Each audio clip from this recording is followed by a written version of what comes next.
خواجہ نے کیا فرمایا؟ سنو کہ میں کون ہوں اور کیا ہوں۔ محمد الرسول اللہ صلی اللہ علیہ وسلم کے دربار کے کمینے غلاموں میں سے ایک ہوں، کمینے غلاموں میں سے ایک ہوں، کمینے غلاموں میں سے ایک ہوں۔ یہاں کے فارغین تبلیغ اس طرح کریں گے، سارے علمی کو ہم دیوبند کی مکتب میں شامل اور حاصل کر لیں گے۔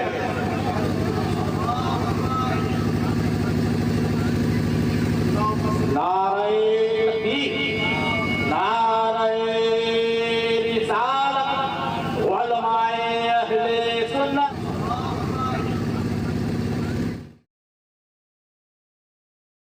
السلام علیکم ورحمۃ اللہ۔ لا حول ولا قوة الا باللہ، حسبنا اللہ ونعم الوکیل۔ یا حی یا قیوم برحمتک استغیث، لا الہ الا انت سبحانک انی کنت من الظالمین۔ ربنا آتنا من لدنک رحمہ وہیئ لنا من امرنا رشدا۔ اللہم صل علی محمد وعلى آل محمد وأصحاب محمد وأزواج محمد وأمة محمد أجمعين إلى يوم الدين آمين۔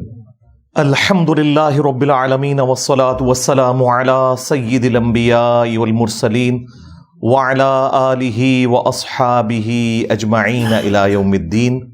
الحمدللہ آج 24 دسمبر 2023 کو سنڈے کے دن ہمارا یہ پبلک سیشن نمبر 126 ہوگا انشاءاللہ تعالی۔ آپ کے یہ ریئل ٹائم سوالات پرچیوں کی شکل میں میرے پاس آ چکے ہیں، انشاءاللہ انہیں ہم بعد میں ڈسکس کریں گے۔ پہلے کرنٹ افیئر کے طور پر ایک ایشو، اور وہ ہے دارالافتاء جامعہ نعیمیہ، جس کے محتمم ہیں مفتی منیب الرحمان صاحب حفظہ اللہ تعالی، جو بریلوی مکتب کے مفتی اعظم ہیں ایٹ لیسٹ پاکستان میں، انڈیا کے لوگ بھی ان کو مانتے ہیں۔ انہوں نے ایک فتویٰ جاری کیا ہے چشتی رسول اللہ سے متعلق، الحمدللہ۔ اس کانٹیکسٹ میں سب سے پہلے تو میں مبارکباد دوں گا اپنے تمام سٹوڈنٹس کو، خواہ وہ مرد ہیں یا عورتیں ہیں، جنہوں نے بھی بڑے اخلاص کے ساتھ پچھلے 10 سالوں میں محنت کی اور ہماری ویڈیوز کی آواز کو پوری دنیا میں پہنچایا، جس کی وجہ سے یہ لوگ مجبور ہوئے کہ یہ فتویٰ جاری کریں۔ تو پہلا کریڈٹ اس کا اگر جاتا ہے کسی کو تو وہ ہمارے سٹوڈنٹس کو جاتا ہے، کیونکہ آپ کو یاد ہوگا کہ آج سے آلموسٹ 10 سال پہلے 23 فروری 2013 کو میں نے اپنی وہ ویڈیو ریکارڈ کروائی تھی، مسئلہ نمبر 71B، انڈیا اور پاکستان کے بزرگوں کی 19 گستاخانہ عبارات کا تحقیقی جائزہ۔ اس میں میں نے دیوبند اور بریلوی اور ایک آدھ حوالہ اہل حدیث کے حوالے سے بھی ہے، کیونکہ وہ کامن بزرگ ہیں دیوبند اور اہل حدیث کے، ان کے بزرگوں کی گستاخانہ عبارتیں ہائی لائٹ کی تھیں، اور بڑے احترام کے ساتھ صرف عبارتیں نقل کرنے کے بعد قرآن و سنت سے جو اوریجنل نظریہ ہے وہ بتایا تھا۔ اس کے بعد فتویٰ کسی پہ نہیں لگایا تھا، اور وہ بیسیکلی میرا ایک ریسرچ پیپر تھا، اندھا دھند پیروی کا انجام۔ اسی کو میں نے ویڈیو کی شکل میں ریکارڈ کروایا تھا 23 فروری 2013 کو۔ آج 24 دسمبر 2023 ہے، یعنی آلموسٹ آپ سمجھ لیں یہ 11 سال ہونے والے ہیں، 10 سال سے تو زیادہ ہی بنتا ہے۔ 18 دسمبر 2023 کو، یعنی آلموسٹ 6 دن پہلے، یہ فتویٰ مفتی منیب الرحمان صاحب کے مدرسے سے نکلا، اور اس پہ آلموسٹ 14 کے قریب علماء مزید ہیں جنہوں نے اپنے سگنیچرز کی ہیں۔ یہ فتویٰ یعنی ایک خوشائن چیز ہے، ہم اسے ویلکم کہتے ہیں، اور اپنے سٹوڈنٹس کے بعد اگر میں اس کا کریڈٹ کسی کو دیتا ہوں تو وہ خود مفتی منیب الرحمان صاحب ہیں حافظہ اللہ تعالی، کہ انہوں نے اس ضرورت کو محسوس کیا. ویسے تو دونوں معاملات میں ان کے لیے ایک امبیرسمنٹ تھی. اگر فتویٰ نہ دیتے تب بھی ظاہر ہے کہ لوگوں نے کہنا تھا کہ جی آپ قرآن و سنت کے علم بردار ہیں اور آپ کے سامنے واضح کفریہ عقائد آ رہے ہیں. دوسری طرف تو آپ کے بزرگ جو ہیں وہ تھانوی رسول اللہ کے حوالے سے اور باقی معاملات کے اندر حسام الحرمین میں احمد بریلوی صاحب نے المتوفہ 1340 ہجری بمطابق 1921 ان کی ڈیتھ ہوئی. تو انہوں نے جو گستاخانہ عبارتیں دیوبند حضرات کی ہائی لائٹ کی تھی اور ان عبارات کے اوپر فتوے دیے تھے، تو یہ جب آپ کے اپنے گھر میں ایسی چیز نکلی ہے تو آپ لوگ خاموش کیوں ہیں؟ تو یہ فتویٰ آپ یہ نہ سمجھیں کہ انہوں نے خوشی سے دیا ہے، یہ مجبوراً دیا ہے، ان کی مجبوری ہے. اچھا، فتویٰ دے کر بھی ان کو نقصان ہوا ہے، لیکن وہ نقصان کم ہے. نقصان کیا ہوا ہے کہ اب وہ جب ان کے فتوے کو اپلوڈ کیا انہوں نے تو نیچے لوگوں نے کمنٹس کیے ہوئے تھے نیو اعلی حضرت انجینئر محمد علی مرزا. ظاہر ہے ہم نے تو اعلی حضرت کے نامکمل مشن کی تکمیل کی ہے. اعلی حضرت کو صرف دوسرے فرقوں کے بزرگوں کے اندر خامیاں نظر آتی تھی، ہم نے اعلی حضرت بھی جن بزرگوں کے ماننے والے ہیں ان کی چیزیں ہائی لائٹ کی ہیں. اور ابھی صرف ایک عبارت کے اوپر فتویٰ ہے، یہ ذہن میں رکھیے گا، یہ بھی 1% کام ہے، 99% کام ابھی باقی ہے. یہ نہ سمجھیں کہ یہ ایک فتویٰ دے کے تو ان کی جان چھوٹ گئی ہے. تمام عبارتوں کے اوپر فتویٰ چاہیے، اور وہ بھی انتہائی سنگین نوعیت کی عبارتیں ہیں، اور وہ عبارتیں وہ ہیں جن کا یہ لوگ دفاع بھی کرتے ہیں. ویسے تو اس کا بھی کرتے رہے، لیکن اس میں پھر بھی کوئی دو رائے تھی نا، ان عبارتوں کے حوالے سے تو یہ مکمل دفاع کرتے ہیں. اور میں نے ان کے جتنے بھی جھوٹے دفاع ہیں شتیہات کے نام کے اوپر یا مجنون کے نام کے اوپر یا جذب کے نام کے اوپر یا خاص حالت کے نام کے اوپر، یہ میں نے ساری کی ساری چیزیں ان کی الحمدللہ رد کی ہوئی ہیں. وہ ایک الگ سے ٹاپک ہے، وہ بارہا میں کر چکا ہوں. بہرحال کام ابھی بہت باقی ہے، لیکن سٹارٹ تو ہوا، اللہ کا شکر ہے. اور یہ میں سمجھتا ہوں کہ ہمارے اسٹوڈنٹس کی کامیابی ہے کہ انہوں نے اس کا رونا اتنا رویا ویڈیوز کی شکل میں، خواہ یوٹیوب کے اوپر ہو، ٹک ٹاک کے اوپر ہو، فیس بک کے اوپر ہو، اور چیزیں ہائی لائٹ کی کہ یہ لوگ مجبوراً اس لیول تک اترے، ورنہ یہ تو کسی کو کچھ سمجھتے ہی نہیں ہے. کیونکہ بیسیکلی یہ ان کا ترہ امتیاز تھا کہ دیوبند اور اہل حدیث گستاخ رسول ہیں اور بریلوی جو ہیں وہ عاشق رسول ہیں. تو اگر یہ گستاخی مانتے ہیں تو ان کے لیے ایک بہت بڑی تکلیف دہ چیز تھی. یہ آپ سمجھ سکتے ہیں اس تکلیف کو اگر غور و تفکر کریں کہ جو اس فرقے کا زوم تھا، جو اس فرقے کی تمکنت تھی، جس کی بنیاد کے اوپر یہ لوگ کھڑے تھے، وہ تو مر گیا. ہاں اور تمکنت تو مر گیا. ٹھیک ہے، تو اس اعتبار سے یہ ان کے لیے ڈیسیژن کرنا کوئی آسان کام نہیں تھا. لیکن بہرحال انہوں نے دو موتوں میں سے ایک موت قبول کر لی، یعنی وہ بھی موت تھی اگر فتویٰ نہ دیتے، فتویٰ دے کر بھی موت ہے. ظاہر ہے کہ پھر انہوں نے مان لیا کہ یہ انجینئر صاحب کی وجہ سے ہمیں چیزیں ہائی لائٹ ہوئی ہیں. اس سے پہلے تو ہم لوگوں نے گونگے شیطان بن کے نہ صرف خاموشی اختیار کی ہوئی تھی، بلکہ اہل حدیثوں کے ساتھ، دیوبند کے ساتھ جب ہمارے مناظرے ہوتے تھے تو ہم انہی عبارتوں کا دفاع کیا کرتے تھے. ایون یہ چشتی رسول اللہ والی عبارت کا بھی ان لوگوں نے دفاع کیا ہوا ہے. خواجہ نے کیا فرمایا؟ سنو کہ میں کون ہوں اور کیا ہوں. محمد الرسول اللہ صلی اللہ علیہ وسلم کے دربار کے کمینے غلاموں میں سے ایک ہوں، کمینے غلاموں میں سے ایک ہوں، کمینے غلاموں میں سے ایک ہوں. تو یہ جو فتویٰ آیا ہے یہ 4 پیجز کے اوپر مشتمل ہے فتویٰ. ہم انشاءاللہ وہ پورا فتویٰ بھی اپنی ویڈیو کے اندر لگا دیں گے. اس فتوے میں کافی ساری انہوں نے باتیں کی ہیں. ظاہر ہے کہ ایک لائن میں تو فتویٰ نہیں دینا تھا، انہوں نے اپنا پوائنٹ آف ویو بھی کلیئر کرنا تھا اور میرے حوالے سے بھی اپنا غصہ نکالنا تھا. وہ انہوں نے خوب نکالا ہے اس کے اندر نام لیے بغیر. ظاہر ہے میری وجہ سے ہی ہوا ہے سب کچھ. تو اس فتوے کے اوپر میں نے اپنی ورڈکٹ دینی ہے آج انشاءاللہ تعالی، تاکہ ایک تو ان کے لیے اپریسیشن والا مسئلہ بھی ہو جائے. وہ لوگ جو یہ سمجھتے ہیں کہ ہم لوگ یہ بددیانتی کے ساتھ یہ سارے معاملات کر رہے تھے صرف ایک فیم حاصل کرنے کے لیے، نعوذ باللہ من ذالک، یا انہیں ڈی فیم کرنے کے لیے، تو ان کے منہ بھی بند ہو جائیں کہ جب کوئی اچھا کام کرے گا ہم اسے اپریشیٹ کریں گے.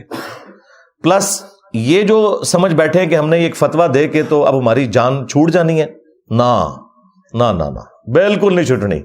ہاں، جدو تک تہاڈا آخری بزرگ اپنی طبعی موت مر کے اور ان کی کتابیں اپنی موت مر کے قبر میں نہیں چلی جاتی نا، اور میں ان کی قبروں کے اوپر وکٹری کا نشان بنا کے ہاں بیٹھ نہیں جاتا نا، اس وقت تک یہ معاملہ ختم نہیں ہونا.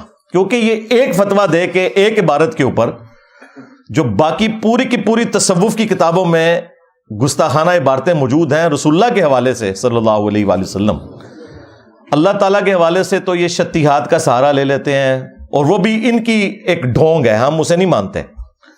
با خدا دیوانہ باش با محمد ہوشیار، خود کہتے ہیں جی اللہ کے لیے دیوانگی ہو سکتی ہے، محمد صلی اللہ علیہ وآلہ وسلم کے لیے گستاخی کی کوئی تعویل نہیں ہوگی. تو وہ میں انشاءاللہ تعالیٰ اسے بھی بریف کروں گا. 5 علمی پوائنٹس کی شکل میں انشاءاللہ اس فتوے کے جو کرٹیکل چیزیں ہیں ان کو میں انشاءاللہ ریبٹل کروں گا، اور اس کے بعد اپنی آخری گزارشات کچھ رکھوں گا اسی حوالے سے، اور اینڈ پہ جا کے میں وہ اپنا سیکرٹ بھی ویڈیو کے اندر ریویل کر دوں گا کہ یہ سب کچھ میں نے کیوں کیا، میں نے یہ راستہ کیوں اختیار کیا کہ ان کے بزرگوں کو اس طریقے سے ڈی فیم کر کے اور ان کے فرقے کو اس طریقے سے ڈیمیج پہنچایا جائے. میں نے وہ راستہ اختیار نہیں کیا کہ صرف قرآن و سنت کے دلائل پیش کیے جائیں. وہ کام باقی لوگوں نے بھی تھوڑے یعنی اپنی حیثیت کے مطابق کیا. میں نے تو الحمدللہ ہر چیز ریفرنس سے بتائی، لیکن پیرلل میں یہ میں نے ساتھ ان کو دوائی کیوں دی وہ بھی انشاءاللہ میں اس کے اوپر بھی ڈسکشن کروں گا. لیکن تفصیل میں جانے سے پہلے ایک دفعہ دروشی پڑھ لیں.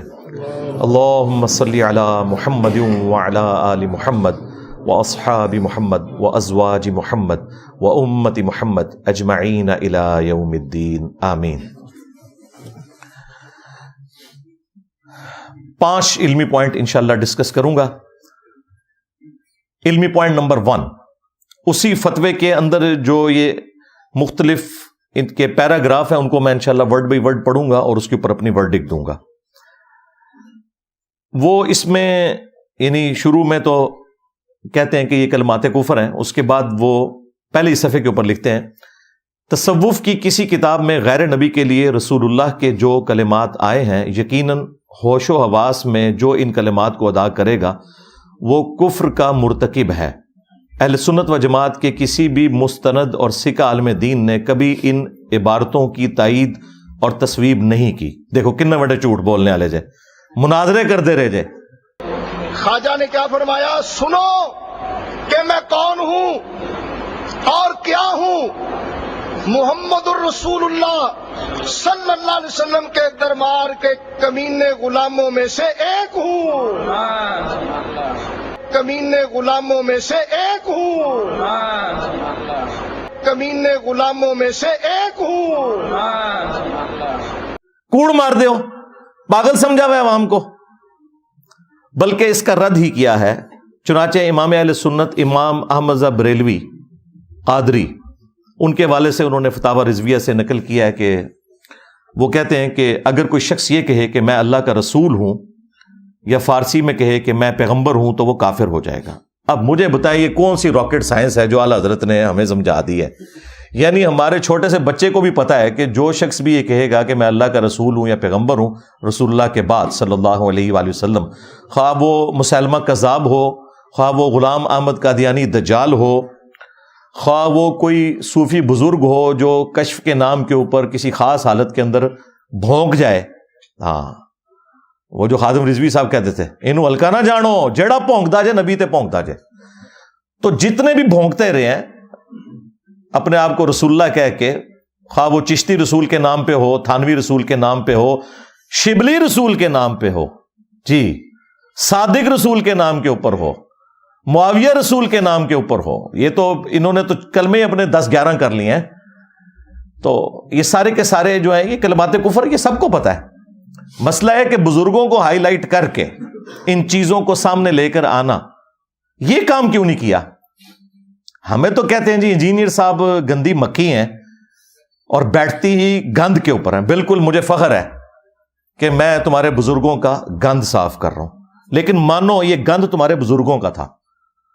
یعنی میں جس گند پہ جا کے بیٹھ رہا ہوں، یعنی چشتی رسول اللہ، تھانوی رسول اللہ یا باقی عبارتیں، یہ تمہارے بزرگوں کا گند تھا. اور 1 ٹن حسن زن رکھ لیتے ہیں کہ بزرگوں کا نہیں تھا، ان کی کتابوں میں ہے. تو کتابیں پرنٹ کس نے کی؟ اس سے چندے کس نے بٹورے؟ آج تک اس کی پرنٹنگ ہو رہی ہے. کسی کی جرت نہیں کہ ان مکتبوں کے باہر جا کے دھرنے دیں. پورے ملک کو یہ بلاک کرتے ہیں اپنے پولیٹیکل گینز کی خاطر. وہاں جا کے دھرنے کیوں نہیں دیتے؟ کیونکہ ادھر سے چندے لے کے کھا رہے ہیں. وہ ان کے اپنے لوگ ہیں پرنٹ کرنے والے. ہاں کشف المحجوب ہو، حشت بہشت ہو، تذکرۃ الاولیاء ہو، یہ ساری کی ساری کتابیں یہ لوگ خود پرنٹ کرتے ہیں، آج تک پرنٹ کر رہے ہیں. تو یہ جان نہیں چھڑا سکتے. تو یہ کہنا کہ جی یہ انجینئر صاحب گندی مکھی ہیں، گند پہ بیٹھتے ہیں، تو ہم پوچھیں گے کہ اشرف علی تھانوی صاحب نے سینکڑوں کتابیں لکھی تھیں، تو اعلی حضرت بھی جا کے گند پہ ہی بیٹھے. ایک کفریہ عبارت نکالی حفظ الایمان سے، جسے میں بھی کفریہ مانتا ہوں، میں نے اپنے ریسرچ پیپر میں ڈالی ہوئی ہے. میں نے 10 سال پہلے جو ویڈیو ریکارڈ کروائی 19 گستاخانہ عبارتوں کے اوپر، اس میں بھی اس کو ڈسکس کیا ہے. تو اعلی حضرت کو بھی سینکڑوں کتابوں میں ایک چھوٹا سا رسالہ حفظ الایمان، اس کی بھی ایک کفریہ عبارت ملی.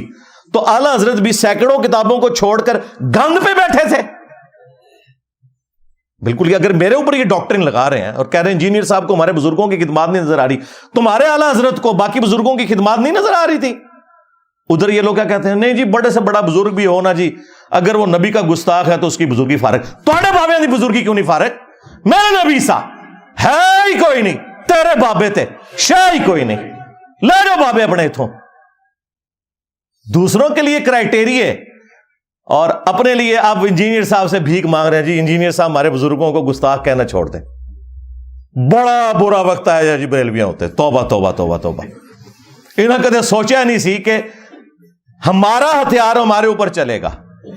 پچھلے 100 سال سے انہوں نے گستاخی کے نیزے کی نوک پہ رکھا ہوا تھا ساروں کو، حسام الارمین لکھ کر ہر بندے کو گستاخ کہنا. آج اسی طرح کی گستاخیاں اس سے بڑھ کر ان کے بزرگوں کی نکلی ہیں. تو کہہ رہے جی انجینئر صاحب آپ ہمارے بزرگوں کو گستاخ تو نہ کہیں. ہم نے آپ سے ہی سیکھا تھا. 31 سال میں بھی بریلوی رہا ہوں. یہ آپ نے ہمیں سکھایا تھا، با خدا دیوانہ باش، با محمد ہوشیار. دیوانگی صرف اللہ کے لیے چلے گی، رسول اللہ کے لیے اگر دیوانگی کی تو فارغ ہو جاؤ گے. اب بھول گئے ہو سب کچھ. یہ تمہارا پڑھایا ہوا سبق تھا، اور الحمدللہ ہم اس سبق کو اچھا سمجھتے ہیں. بالکل. اسی لیے میں کہتا ہوں میں تو اعلی حضرت کے نامکمل مشن کی تکمیل کر رہا ہوں. اعلی حضرت نے وہ مشن ادھورا چھوڑا تھا، اس کی کمپلیشن الحمدللہ 100 سال بعد میں نے آ کے کی ہے. جس طرح نیوٹن نے گریوٹی کا ایشو ادھورا چھوڑا تھا، لوگ کنکلوڈ کر بیٹھے تھے. وہ تو 300 سال بعد جب آئنسٹائن آیا تو اس نے بتایا کہ بھائی یہ تھیوری آف ریلیٹیوٹی جب وہ سامنے لے کے آیا تو اس نے بتایا بھی گریوٹی تو فورس نہیں ہے، یہ تو ایشو ہی کوئی ڈفرنٹ ہے. تو یہ نامکمل مشن تھا جس کی تکمیل اللہ کے فضل سے ہمارے اس پلیٹ فارم سے ہوئی ہے. لہذا یہ بالکل آپ اس کو کلیئر کر لیں کہ یہ اگر کریڈٹ پہلے نمبر پہ جاتا ہے تو ہمارے پلیٹ فارم کو جاتا ہے. اس حوالے سے الحمدللہ. علمی پوائنٹ نمبر 2 آگے چل کے وہ لکھتے ہیں کہ جہاں تک ان کتابوں کے مصنفین کے ایمان کا معاملہ ہے تو جب تک قطعی طور پر ثابت نہ ہو جائے کہ یہ الفاظ ان کے اپنے تحریر کردہ ہیں وہ اہل ایمان ہی قرار دیے جائیں گے. بالکل ہم آپ کے ساتھ ہیں.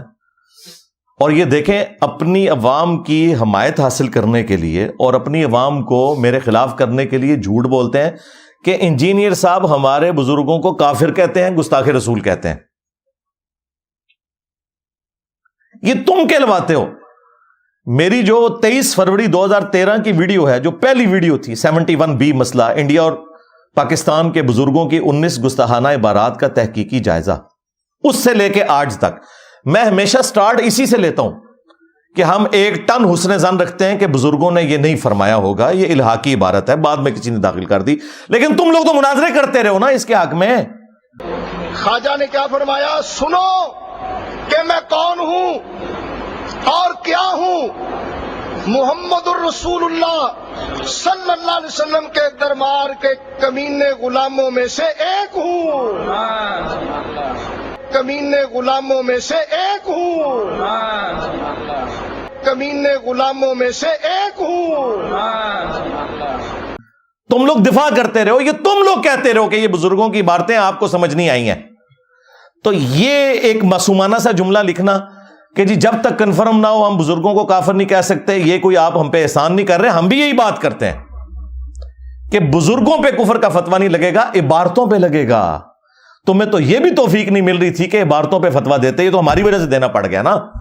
تمہیں تو صرف دیوبندیوں کی اور وہابیوں کی عبارتیں نظر آتی تھی، اپنے بابوں کی نظر ہی نہیں آتی تھی، پرنٹنگ کر رہے تھے آج تک۔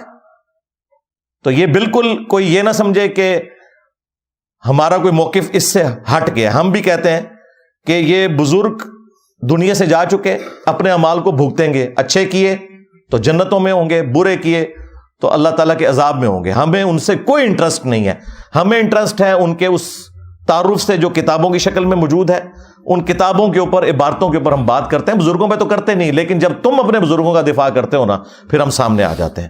تو یہ آپ بالکل کلیئر کریں۔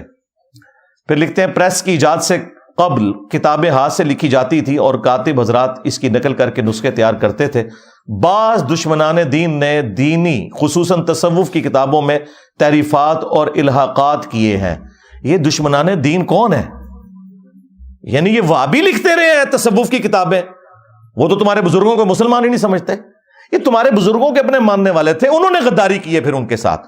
اور سب سے بڑی بات تو آڑے بزرگوں کی بزرگی فارغ، ان کی ناک کے نیچے یہ سب کچھ ہوتا رہا کہ ان کی کتابوں میں کفریات ڈلتے رہے۔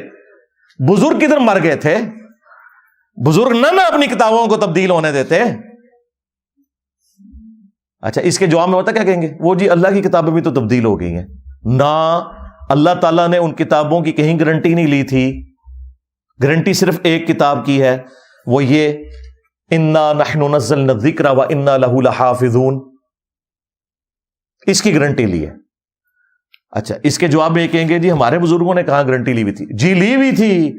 آپ کے بزرگوں کی ڈیوٹی ہیں، ہر علاقے کا بزرگ لادہ سے ہوتا ہے جو وہ سارے معاملات چلا رہا ہوتا ہے۔ جی وہ کہتے ہیں، جی آپ کہتے ہیں پرائم منسٹر جو ہیں وہ خان صاحب ہیں یا نواز شریف صاحب ہیں یا کاکڑ صاحب ہیں، وہ کہتے ہیں نہیں، اصل پرائم منسٹر پاکستان کے داتا صاحب ہیں۔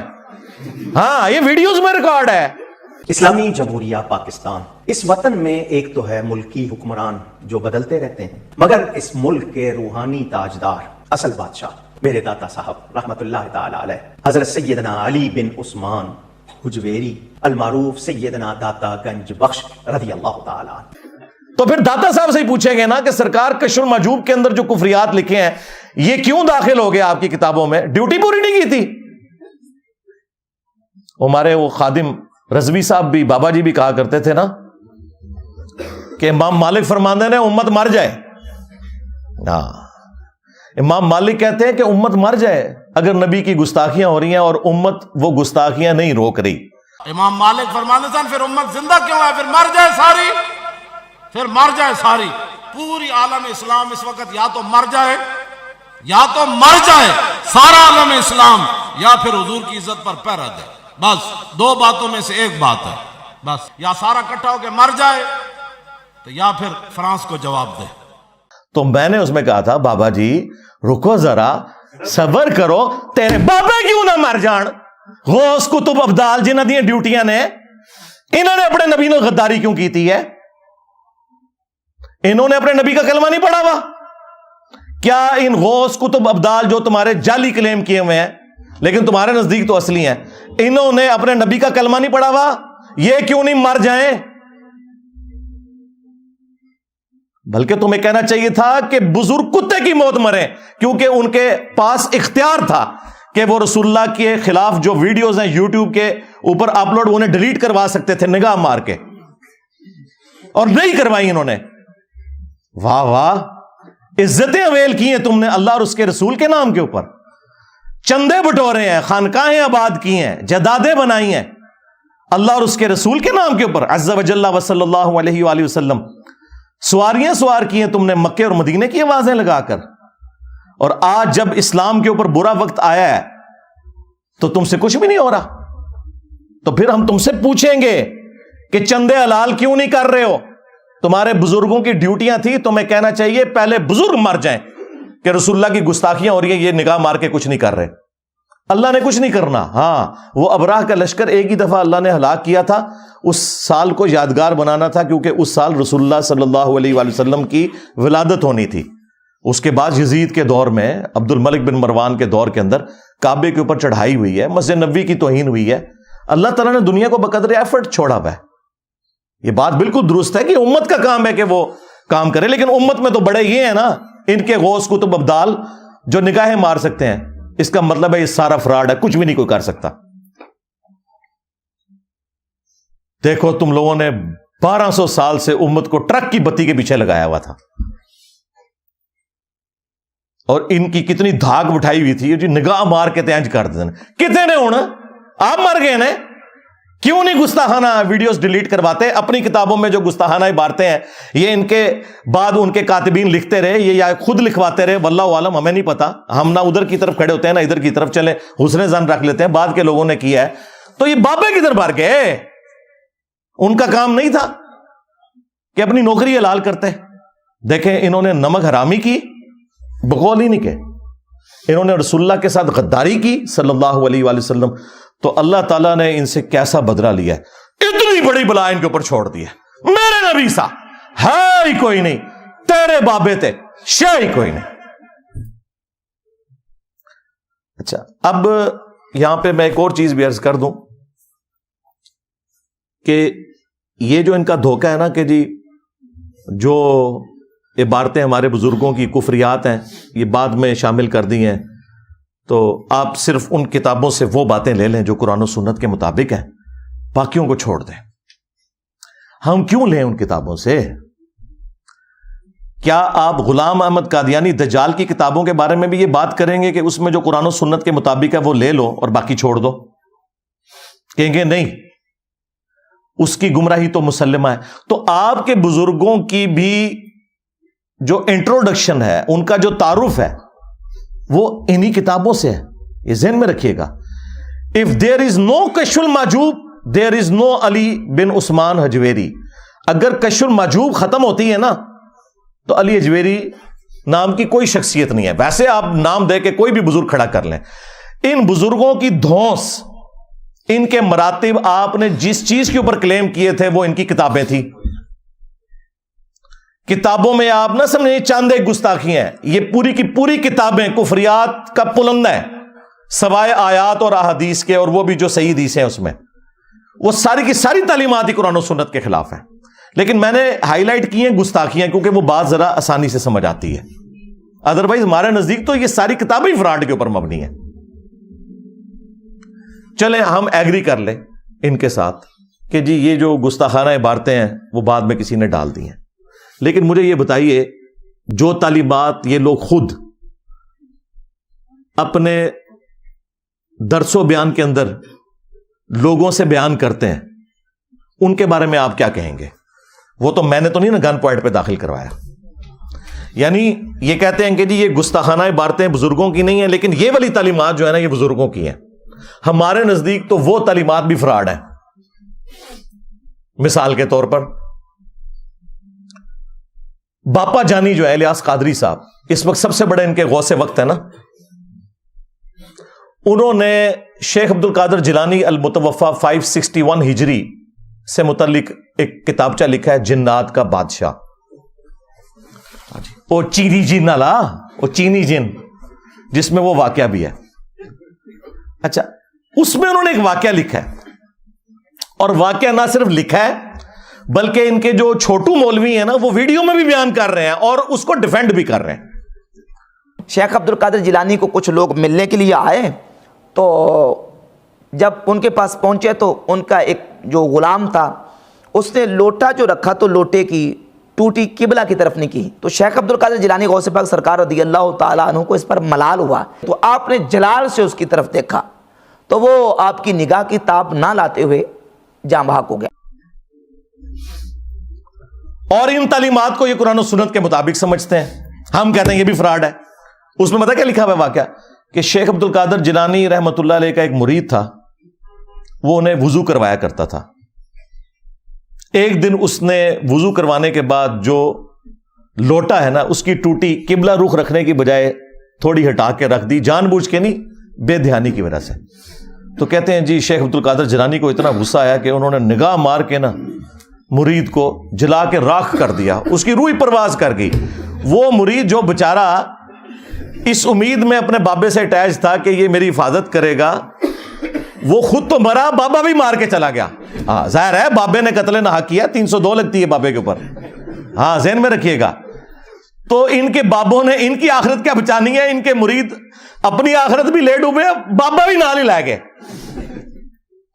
تو کہتے ہیں اس کے بعد پھر انہوں نے نگاہ ماری لوٹے کی طرف تو ٹوٹی سیدھی ہو گئی.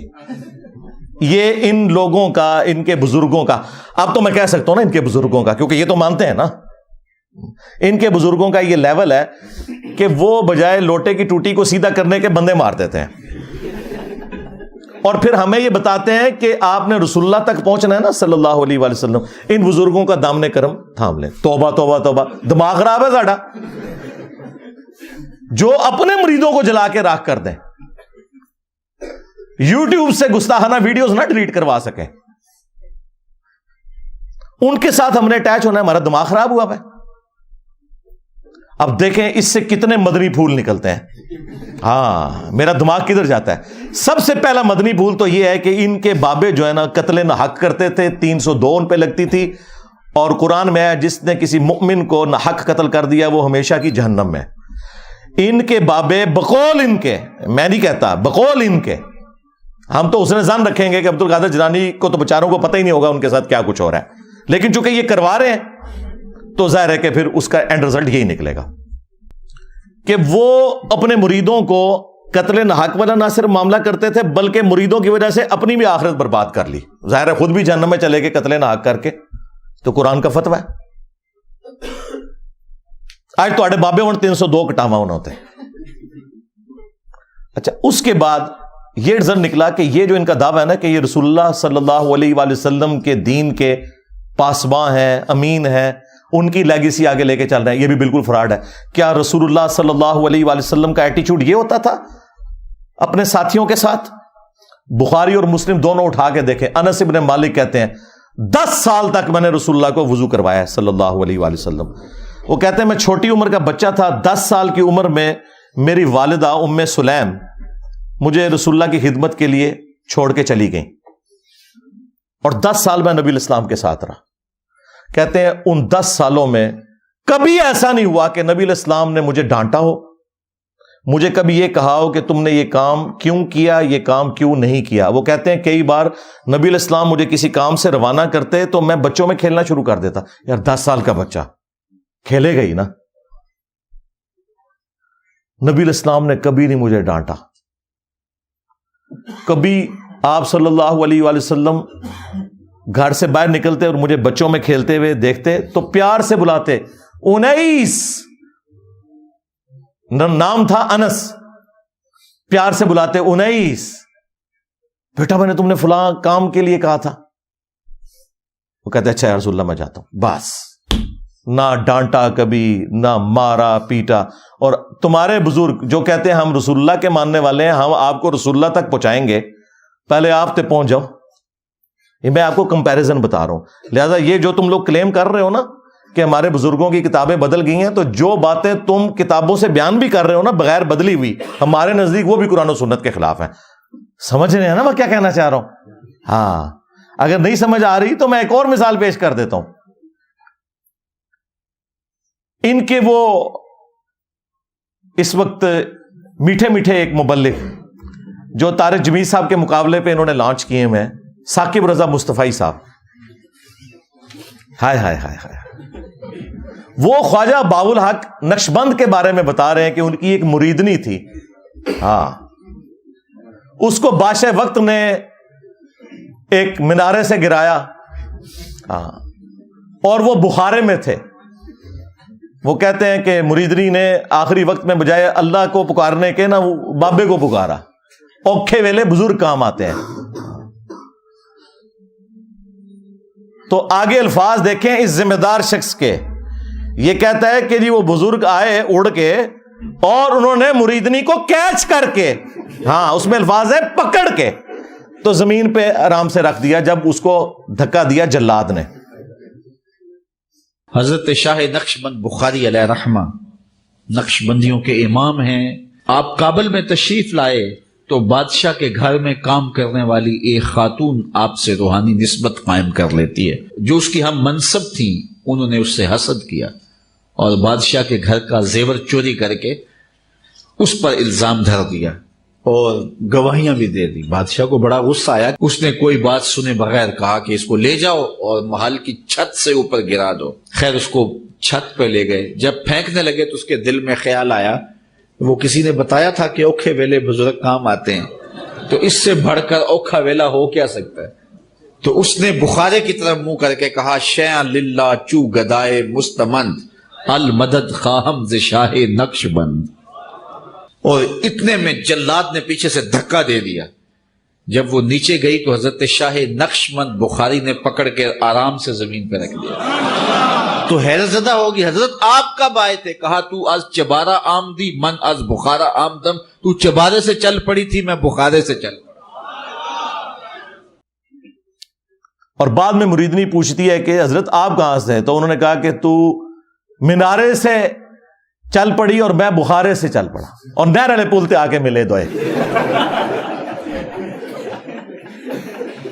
یہ تبدیل تو نہیں ہوا، ظاہر ہے ثاقب رضا مصطفی صاحب جب بیان کر رہے ہیں تو یہ واقعہ تبدیل تو نہیں ہوا نا. اس کے ساتھ تو ہم یہ کر سکتے ہیں نا سب کچھ. اور دوسری طرف بخاری مسلم میں حدیث ہے کہ اما عائشہ سلام اللہ علیہا کہتی ہیں کہ اللہ کے محبوب صلی اللہ علیہ وآلہ وسلم نے کبھی بھی کسی عورت کو بیعت کے لیے ہاتھ نہیں لگایا. اور ان کی حالت دیکھیں کہ ان کے جو پیر ہیں وہ مریدنیاں کیچ کرتے ہیں. اب میں نے تو نہیں ان کو کہا کہ نامحرم مریدنی کو کیچ کیوں کیا، یہ میں آپ کو کمپیریزن بتا رہا ہوں. اس کے بعد ایک اور واقعہ جو بڑا مشہور کیا ہوا انہوں نے، وہ کہتے ہیں کہ جی ابو الحسن خرقانی جو تھے نا، جو بایزید کے خلیفہ تھے، وہ خلیفہ بھی جا کے قبر پہ ہی ہوئے ہیں، مطلب ان کے مرنے کے بعد تو وہ پیدا ہو رہا ہے بندہ. تو محمود غزنوی جب سومنات پہ حملے کر رہا تھا تو اس کو کامیابی نہیں ہو رہی تھی، تو آخری دفعہ اس کے پاس ابو الحسن خرقانی کا ایک کرتا تھا جو اس نے اللہ کے حضور توسل کے طور پر پیش کرتے ہوئے دعا کی اور اسے فتح ہو گئی. اور رات کو خواب میں بابا جی آ گئے اور بابا جی ناراض ہیں. وہ کہتے ہیں کہ تو نے میرے کرتے کی اتنی کم قیمت لگائی ہے. اگر تو یہ کرتا اپنے ہاتھ میں پکڑ کے اللہ سے یہ دعا کرتا کہ ہند کی سرزمین میں قیامت تک کوئی کافر نہ ہو تو یہ سارے مسلمان ہو جاتے. حضرت ابو الحسن خرقانی ایک بزرگ گزرے، یہ حضرت بایزید بستامی کے سجادہ نشین تھے. اتنے بڑے آدمی تھے، اپنا جبہ دیا محمود غزنوی کو. جب مشکل آئی تو دعا مانگنا آگے رکھ کے، اللہ فتح دے دے گا. تو محمود کہتے ہیں جب سومنات کے مندر نہیں فتح ہو رہے تھے تو میں نے بابے کا جبہ سامنے رکھ کے دعا کی تو اللہ نے مجھے فتح دے دی.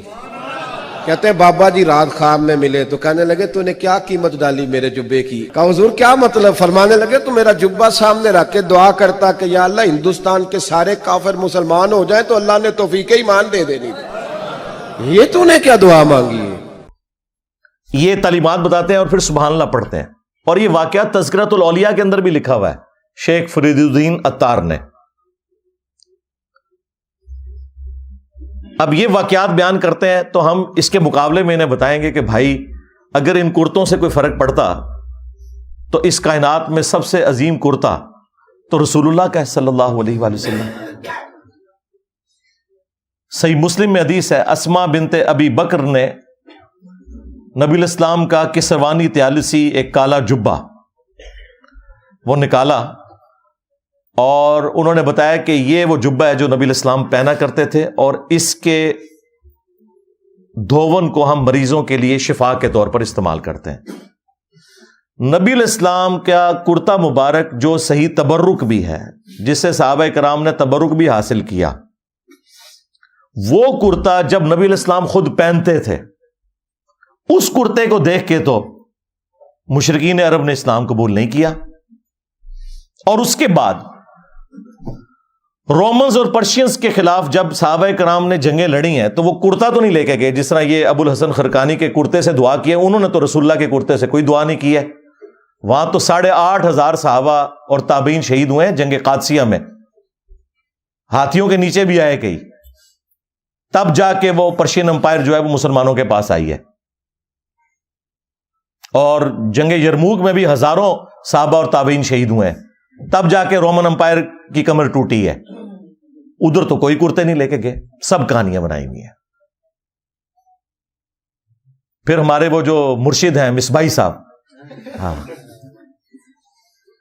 اب مصباحی صاحب جو کچھ بیان کر رہے ہیں بزرگ ہی لکھ کے گئے ہوئے ہیں، یہ کشف المجوب میں واقعہ لکھا ہوا ہے، اوپر دیکھا تو سونا، نیچے دیکھا تو سونا، درخت سارے کا سارا سونے کا اور پتے سونے کے اور جڑیں بھی، ہاں نا، اینڈ تک کہتے ہیں ہاں نا، یعنی میں بھی ہوتا ہی سا، ہاں یہی مطلب ہوتا ہے نا۔ داتا حضور کشف المحجوب میں لکھتے ہیں یہ فکرے ان کی زبان سے تب ادا ہوئے جب اس درخت کے نیچے تھے جس کے اوپر میں چڑھا ہوا تھا۔ آپ فرماتے خدا کی عزت و عظمت کی قسم، پورا درخت، اس کی ٹہنیاں، اس کا تنا، اس کی جڑیں بھی سونے کی ہو گئی، سارا، ہاں سارے سونے کا ہو گیا۔ اب وہ جو ہے نا وہ مٹی اٹھانے کے لیے نیچے ہوا، تو نیچے دیکھا تو زمین سونے کی، زمین سونے کی ہے۔ یہ کیا ہوا؟ دائیں دیکھا تو سونا، بائیں دیکھا تو سونا، آگے دیکھا تو سونا، پیچھے دیکھا تو سونا۔ اب بابا جی نے کام کیا تھا، کیوں نہیں مٹی دیا ٹیماں پھڑان دیا، اور کرتا حضور کہاں سے پکڑاؤں، مٹی ہے ہی نہیں، جہاں تک نظر جاتی سونا ہی سونا ہے۔ بابا جی ایک سوال ہے بابا جی، اگر آپ ہوا میں سونا نکال سکتے ہیں بابا جی تو دیش کی غریبی کیوں نہیں مٹا دیتے بابا؟ جواب بابا جی، جب آپ خود سونا نکال سکتے ہو تو ہم لوگوں سے چندہ کیوں لیتے ہو بابا جی؟ جواب ہری اوم، ہری اوم، ہری اوم۔ یہ رانگ نمبر ہے، یہ رانگ نمبر ہے۔ تو یہ وہ تعلیمات ہیں جو ان کے بزرگوں کی کتابوں میں لکھی ہیں، یہ ڈیفینڈ کر رہے ہیں۔ ہم اس کے جواب میں پھر آپ سے نہ پوچھیں کہ تم بزرگوں کے بارے میں کلیم کر رہے ہو کہ وہ نیچے دیکھتے تھے سونا بنا دیتے تھے، درختوں کو سونے کا بنا دیتے تھے۔ خدا کے لیے سورہ بنی اسرائیل کے اندر جو کافروں نے رسول اللہ صلی اللہ علیہ وآلہ وسلم سے 9 معجزات مانگے تھے نا، ان میں سے ایک معجزہ یہ بھی تھا کہ اس کا کوئی سونے کا گھر بن جائے، تب اسے پیغمبر مانیں گے۔ تو اللہ تعالیٰ نے پتہ اس کے جواب میں کیا کہا کہ تم فرماؤ میں تو بشر ہوں، رسول ہوں، اللہ کا پیغام پہنچانے والا ہوں، یہ اللہ کے اختیار میں ہے۔ رسول اللہ صلی اللہ علیہ وآلہ وسلم کے لیے تو اوپر دیکھیں تو سونا، نیچے دیکھیں تو سونا تو نہیں ہوا، جہاں پہ نبوت بھی سٹیک پہ لگی ہوئی تھی اس حوالے سے کہ کافر وہ ڈیمانڈ کر رہے تھے معجزہ۔ تیرے بزرگوں کا اتنا مقام ہو گیا ہے کہ ان کے لیے بعد میں یہ ساری چیزیں سونے کی بن جائیں گی۔ چلیں اس کے بارے میں کوئی کہہ لے گا جی وہ اللہ تعالیٰ کی مشیت یہ تھی کہ کافروں کو معجزے کے طور پہ یہ چیز نہیں دکھانی، صرف قرآن ہی معجزہ ہے۔ چلیں آگے چلتے ہیں۔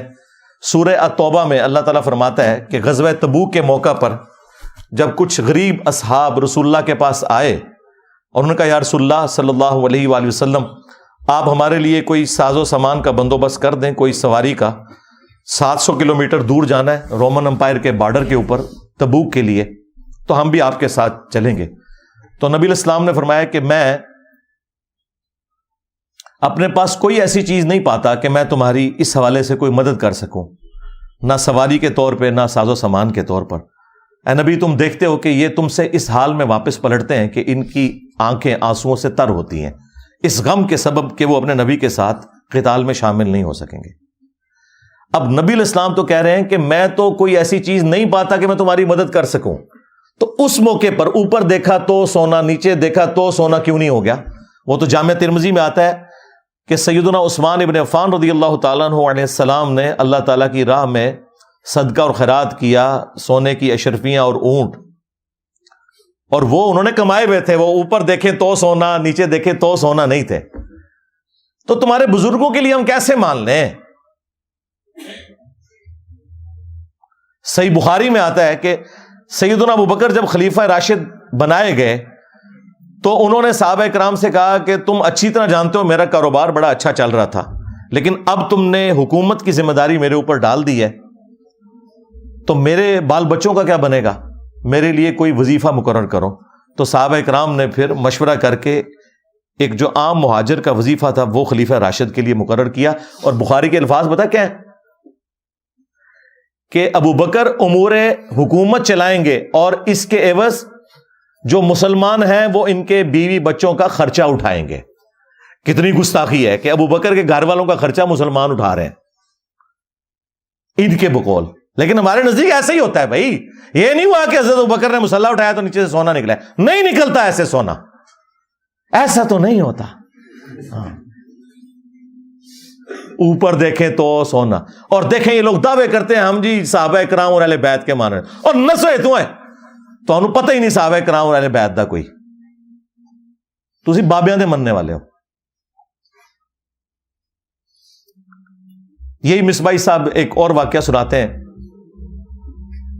ایک بزرگ کا، وہ کہتے ہیں کہ وہ سمندری جہاز کے ذریعے حج یا عمرے کے لیے جا رہے تھے، اور بار بار کیپٹن سے آگے پوچھتے تھے کہ بھئی کب آئے گا جدہ، تو وہ کہتا تھا ابھی تو یہ بندرگاہیں آئیں گی پھر، اور پھر وہی جو ان کی کہانی تھی وہ چھوڑ دی انہوں نے۔ وہ کہتے ہیں کہ جی وہ بزرگ جو ہیں وہ انہوں نے اپنی کرامت دکھائی، اور نے کہا جی کیپٹن صاحب لو پھر جدہ آ گیا جی۔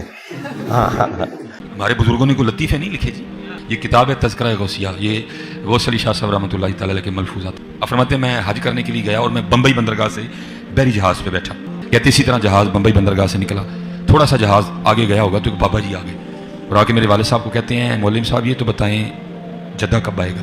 تو کہتے ہیں میرے والد صاحب مسکرا کے کہنے لگے بزرگو وہ یہ تو جہاز بمبئی بندرگاہ تو چلے ہے 11 دن لگنے نے پھر جدہ آئے گا۔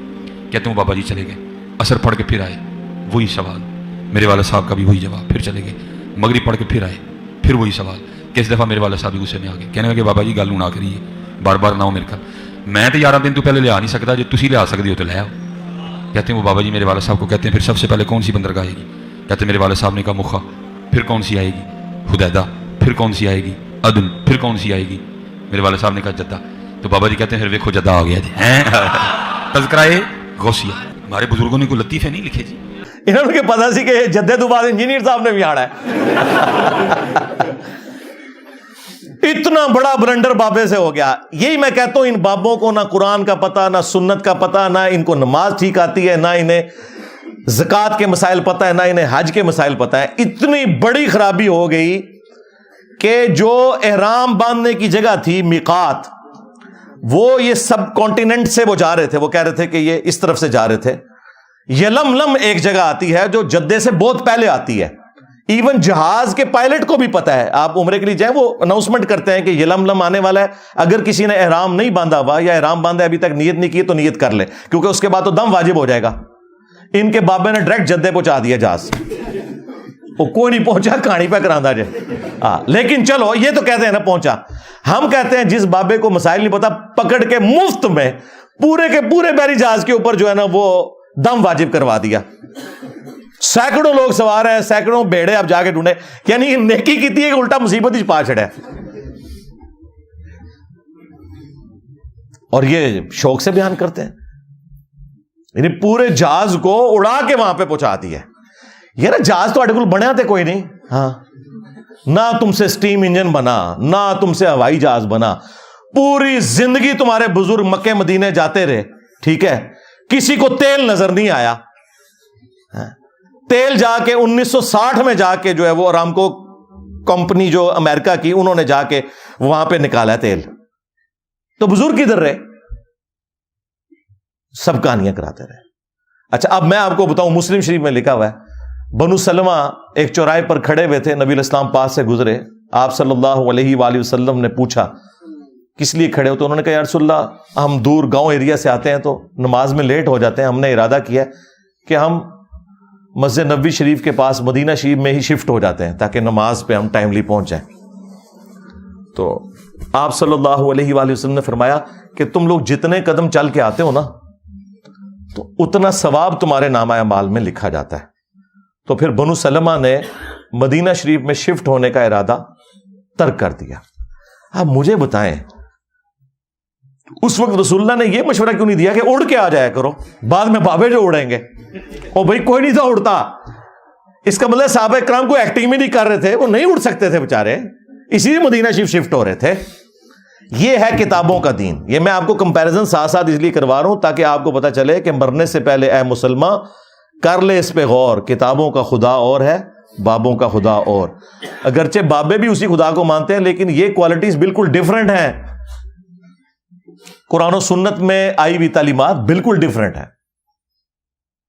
اس طرح کی تعلیمات یہ لوگ پبلک کے اندر مشہور کر رہے ہوتے ہیں.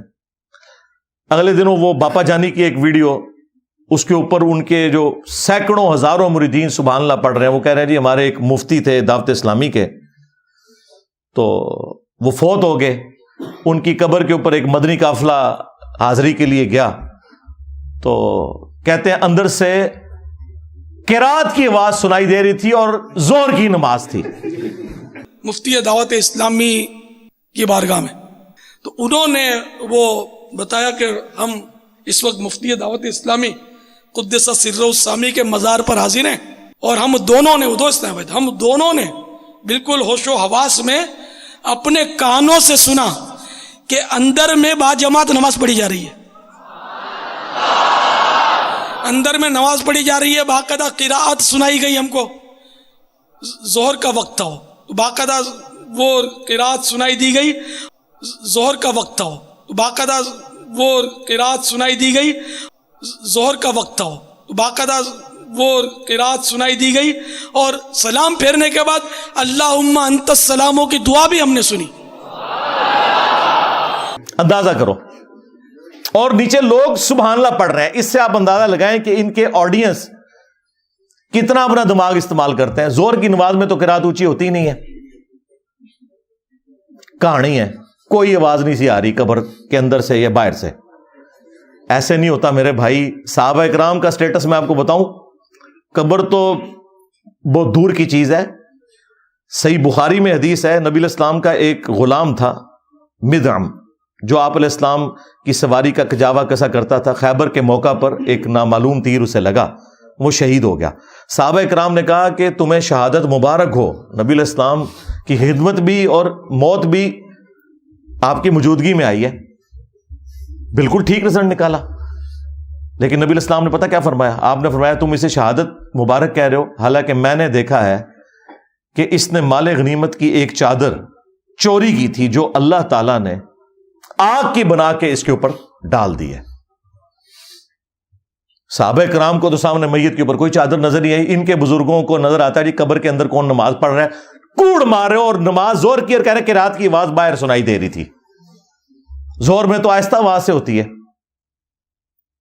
کوئی جھوٹ کرنا تھا تو مغرب عشاء کا ذکر کرتا ہے, لیکن وہ چور اپنی لنگوٹی چھوڑ جاتا ہے نا, اور ہم تو تیار بیٹھے ہیں پکڑنے کے لیے. چھوڑ ہی نہ ہو تب بھی ہم پکڑ لیتے ہیں, جب کوئی اتنی چھوڑ کے جائے تو ویسے پکڑی جائے گی. تو صحابہ کرام اپنے گھروں کی طرف دوڑے. اگر کسی نے غلطی سے بھی کوئی ایک رسی کا ٹکڑا بھی اٹھایا تھا نا, یہ سمجھ کے کہ اس کی کیا ورت ہے, لا کے مال غنیمت میں جمع کروایا کہ اس کی وجہ سے ہماری پکڑ نہ ہو جائے. پھر بخاری مسلم میں حدیث موجود ہے کہ نبی علیہ السلام دو قبروں کے پاس سے گزرے تو رک گئے. صحابہ کرام نے کہا رسول اللہ آپ کیوں رکے ہیں؟ فرمایا دو قبر والوں کو عذاب ہو رہا ہے. صحابہ کرام کو تو نہیں قبر کا عذاب نظر آیا, ان کے بزرگوں کو کشف القبور ہوتا ہے, جی آخرت کا بتا دینا, اور چھڑ دو آخرت کا 10 دن دینا. یہ دیکھ کے نا, دیکھ کے میری میکینیکل انجینئرنگ کا ایک فارمولہ نہیں پڑھ سکتے, سمجھانا تو دور کی بات ہے جب تک انہوں نے سیکھا نہ ہو کہانیاں. اور دیکھیں یہ باپا جانی جو ہے نا, یہ کئی بار درس دیتے ہوئے نا اینک لگائی ہوتی ہے انہوں نے, اور جو لوگوں کے دلوں کے حال جانتے ہیں وہ سامنے پیڈ سے پڑھنے کے لیے ان کو اینک لگانی پڑتی ہے. اور زوم کر لیا کرو اینج کر کے, کم از کم انجینئر صاحب دے فتوے تو بچ جاؤ. اینک کے بغیر جو سامنے لکھا ہوا اردو نہ پڑھ سکے وہ دل کے حال جانے گا. کہانیاں کرانیاں بند کرو. جھوٹ. اپنی طرف سے چیزیں بنا بنا کے مارکیٹ میں پھینکتے ہیں اور لوگوں کو جو ہے نا وہ اپنے بزرگوں کا پھر اسیر کیا ہوا ہے کہ جی ہمارے بزرگ تو یہ کر لیتے تھے تو وہ کر لیتے تھے تو یہ کر لیتے تھے. تو نبی الاسلام نے کہا ان 2 قبر والوں کو عذاب ہو رہا ہے. ان میں سے ایک چگلی کھاتا تھا, دوسرا پیشاب کے چھینٹوں سے نہیں بچتا تھا. آپ نے پھر ایک درخت کی ٹہنی توڑ کے اس کے 2 حصے کیے, اس پہ لگائے اور فرمایا جب تک یہ ہری رہیں گی ان کے عذاب میں تخفیف ہوگی نبی الاسلام کی دعا کی برکت سے. پھر مسلم شریف میں حدیث ہے, نبی الاسلام نے فرمایا کہ میں نے ارادہ کیا کہ میں اللہ سے دعا کروں کہ تمہیں عذاب قبر سنوا دے. دیکھ تو کوئی سکتا ہی نہیں, لیکن پھر میں اپنے اس ارادے سے پیچھے ہٹ گیا. مجھے خدشہ ہوا کہ تم اگر عذاب قبر سن لو تو اپنے مردوں کو دفنانا ہی چھوڑ دو گے, اتنا خوف کھا جاؤ گے. صحابہ اکرام کو تو عذاب قبر دیکھنا تو دور کی بات, نبی الاسلام کہتے ہیں تمہیں تو سنوایا بھی نہیں جائے گا, اور یہ لوگ اپنے بزرگوں کے بارے میں کلیم کرتے ہیں. سب کہانیاں بنائی ہوئی ہیں, جھوٹ ہے. جھوٹ بولو اور بولو, بولتے جاؤ, اسی لپیٹتے جاؤں گے تھوڑی. اینڈ ریڈی نے گچھی انہوں آگ لا دیں گے قرآن و سنت کے دلائل سامنے رکھ کے. کہانیاں بنائی ہوئی ہیں, جھوٹ پہ جھوٹ بولتے جاتے ہیں. تو یہ وہ تعلیمات میں آپ کو بتا رہا ہوں موٹی موٹی جو ان کے کلیم ہیں. اور جی بزرگ تھے تو وہ ان کا ایک مرید تھا, اس کی بیوی حافظ قرآن تھی, وہ بیچارہ کوہرا تھا, وہ پریشان ہو گیا. بیوی نے کہا میرے نڑے نہ لگی جو تک تو بھی حافظ نہ بنے. تو ٹائم قیامت تک کی. وہ جناب پریشان ہو کے پیر صاحب کے پاس پہنچا. پیر صاحب نے کہا جی کہ جی صبح, اور یہ وہ واقعات جو انہوں نے کتابوں میں لکھے ہوئے ہیں, بیان کرتے ہیں, یہ وہ ہیں جو تبدیل نہیں ہوئی ہوئی, یہ وہ چیزیں نے. کہتے ہیں جی وہ پیر صاحب نے صبح کے وقت جب سلام پھیرا فجر کی نماز میں, دائیں طرف جتنے تھے حافظ قرآن بن گئے, بائیں طرف جتنے تھے ناظرہ بن گئے. اور لوگ کہتے ہیں سبحان اللہ. اس طرح کوئی حافظ قرآن بنتا ہوتا تو صحابہ صفا کا جو چبوترا ہے 155 صحابہ کا, ان میں سے جو احادیث روایت کرنے والے صحابہ ہیں وہ تو چند ایک ہیں. حضرت ابو ہریرہ رضی اللہ تعالیٰ عنہ, اور ان کے لیے بھی خاص دعا تھی, بخاری مسلم میں آئی. تو وہ حدیثیں نہیں بھولتے تھے. وہ کہتے ہیں میں بھول جاتا تھا, پھر حضور نے میرے لیے دعا کی, میں پھر جو بھی نبی الاسلام سے سنتا تھا یاد کرتا تھا. لیکن انہوں نے بھی یہ نہیں ہوا کہ نبی الاسلام نے کوئی دائیں طرف سلام پھیرا تو ان کو ساری حدیثیں یاد ہو گئی ہیں, محنت سے یاد کی ہیں بعد میں بھی. یہ میں آپ کو فرق بتا رہا ہوں. ورنہ یہ اتنے لوگوں کی نبی الاسلام تعلیم کا اہتمام کیوں کرتے تھے؟ حتیٰ کہ مسند احمد میں آیا کہ غزوہ بدر کے جو قیدی تھے کافر, وہ چھوڑنے کے لیے یہ ان کے لیے فدیہ مقرر کیا گیا, جن کے پاس پیسے نہیں تھے, کہ تم لوگ مسلمانوں کو لکھنا پڑھنا سکھا دو. نبی علیہ السلام نے تو نہیں کہا کہ جس نے لکھنا پڑھنا سیکھنا ہے میرے پیچھے نماز نیت کرے, دائیں طرف سلام پھیروں گا سارے حافظ ہو جائیں گے, بائیں طرف سارے ناظرہ ہو جائیں گے. اس کا مطلب ہے کہ جو کچھ تم اپنے بزرگوں کے بارے میں کلیم کر رہے ہو نا, واقعات, وہ سب کے سب خود فراڈ کے اوپر مبنی ہے. ہم جو تم لوگ صحیح بیان کرتے ہو نا وہ بھی صحیح ماننے کے لیے تیار نہیں. جی شیخ عبد القادر جیلانی نے فرمایا کہ میرے سلسلے میں جو بھی داخل ہو گیا تو اللہ تعالیٰ نے مجھ سے گارنٹی مجھے دی ہے. اندازہ کرے غیر پیغمبر جو 500 سال بعد آیا اس کے بارے میں کلیم کر رہے ہیں, اللہ نے اسے گارنٹی دے دی ہے.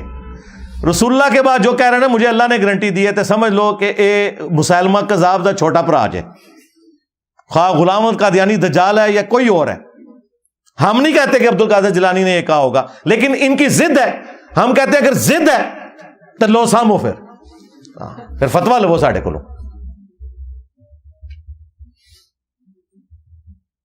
تمام اولیاء کی گردن پہ میرا پاؤں. توبہ توبہ, کیا کبھی ابو بکر عمر عثمان و علی نے یہ دعویٰ کیا کہ تمام صحابہ کی گردن پہ ہمارا پاؤں ہے؟ اور یہ آگے سبحان اللہ پڑھ رہے ہوتے ہیں. عقل کا ماتم کرے جی, میرا مرید جو ہے وہ مشرق میں ہو اور میں مغرب میں ہو اور اس کا ستر کھل جائے تو میں پہنچ جاؤں گا. میں کہا بڑو سچے قادری.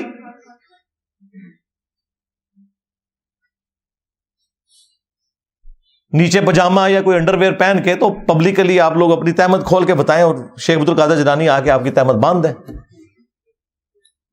وہ کہتے ہیں نہیں اس طرح تو بزرگوں کو چیک تو نہیں کرنا چاہیے نا, یہ تو ویسے انہوں نے فرمایا تھا.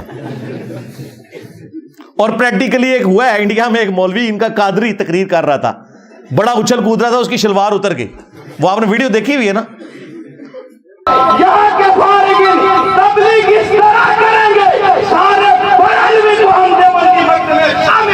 کر لیں گے.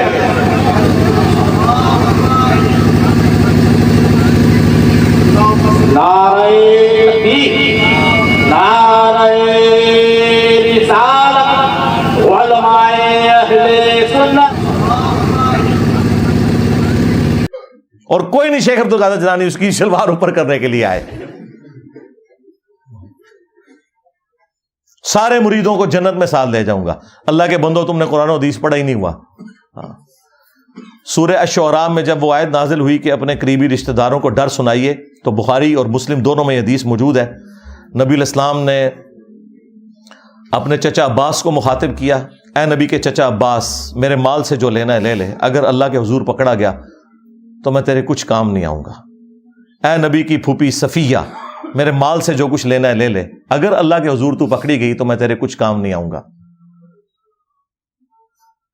اے نبی کی بیٹی فاطمہ، میرے مال سے جو تو نے لینا ہے وہ لے لے، اگر اللہ کے حضور تو پکڑی گئی تو میں تیرے کچھ کام نہیں آؤں گا. اندازہ کریں.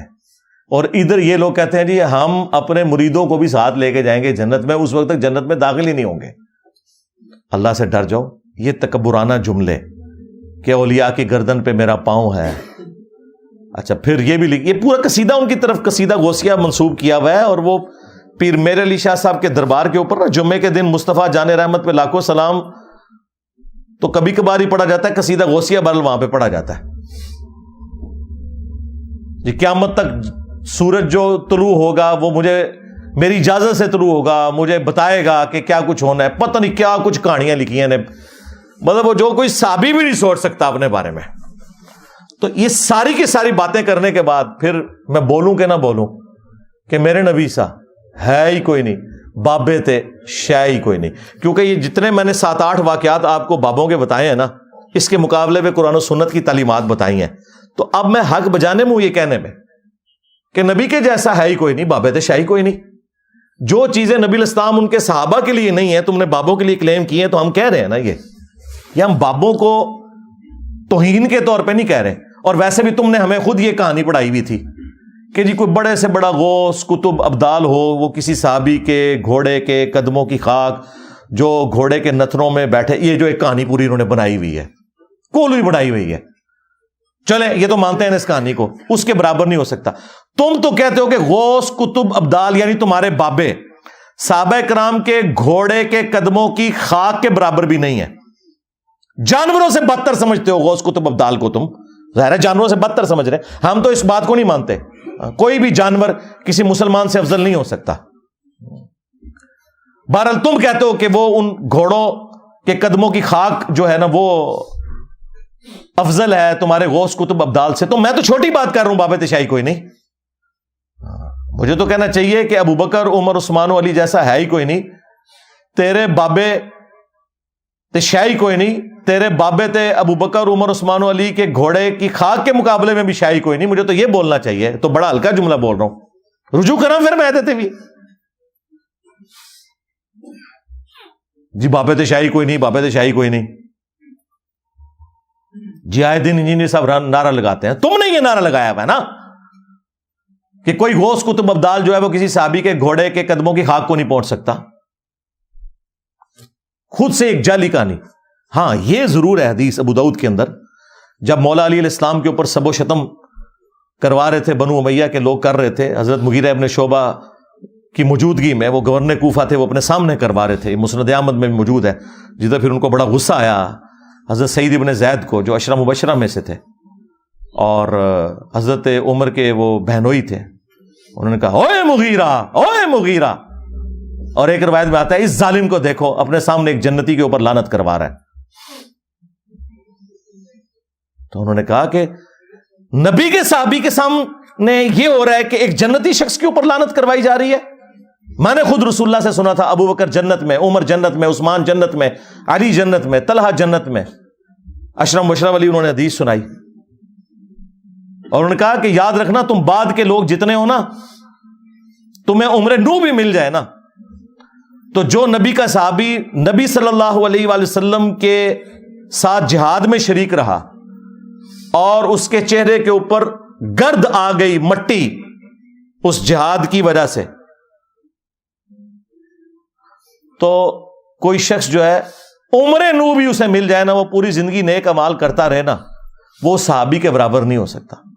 حدیث میں یہ تھا کہ جس صحابی کے جسم پہ گرد آ جائے جہاد کرنے کی وجہ سے، اس صحابی کے برابر، عمر نوح کے برابر بھی کسی کو عمر مل جائے، وہ نیک اعمال کرتا رہے، نہیں پہنچ سکتا.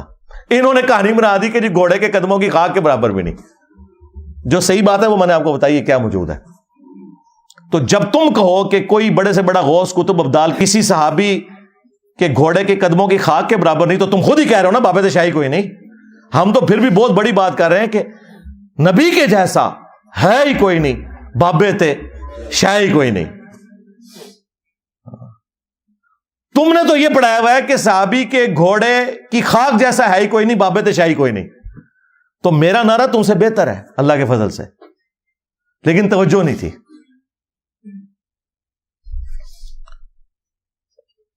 علمی پوائنٹ نمبر 3، وہ کہتے ہیں کہ اسی طرح جن مسلمہ اکابر نے ان کتابوں کی تعریف کی ہے تو ہمارا یہ حسن ظن ہے، بلکہ ان کی علمی ثقافت اور دیانت کے سبب یقین ہے کہ وہ ان الحاقی کلمات پر مطلع نہیں ہوئے تھے. لو جی علم غیب فارغ. وہ کہتے ہیں ہمارے بزرگوں نے اگر کسی گستاخانہ کتاب کی تعریف کر دی ہے تو اس کا یہ مطلب تو نہیں ہے کہ وہ انہیں مکمل طور پہ پتا تھا کہ اس میں کیا لکھا ہوا ہے.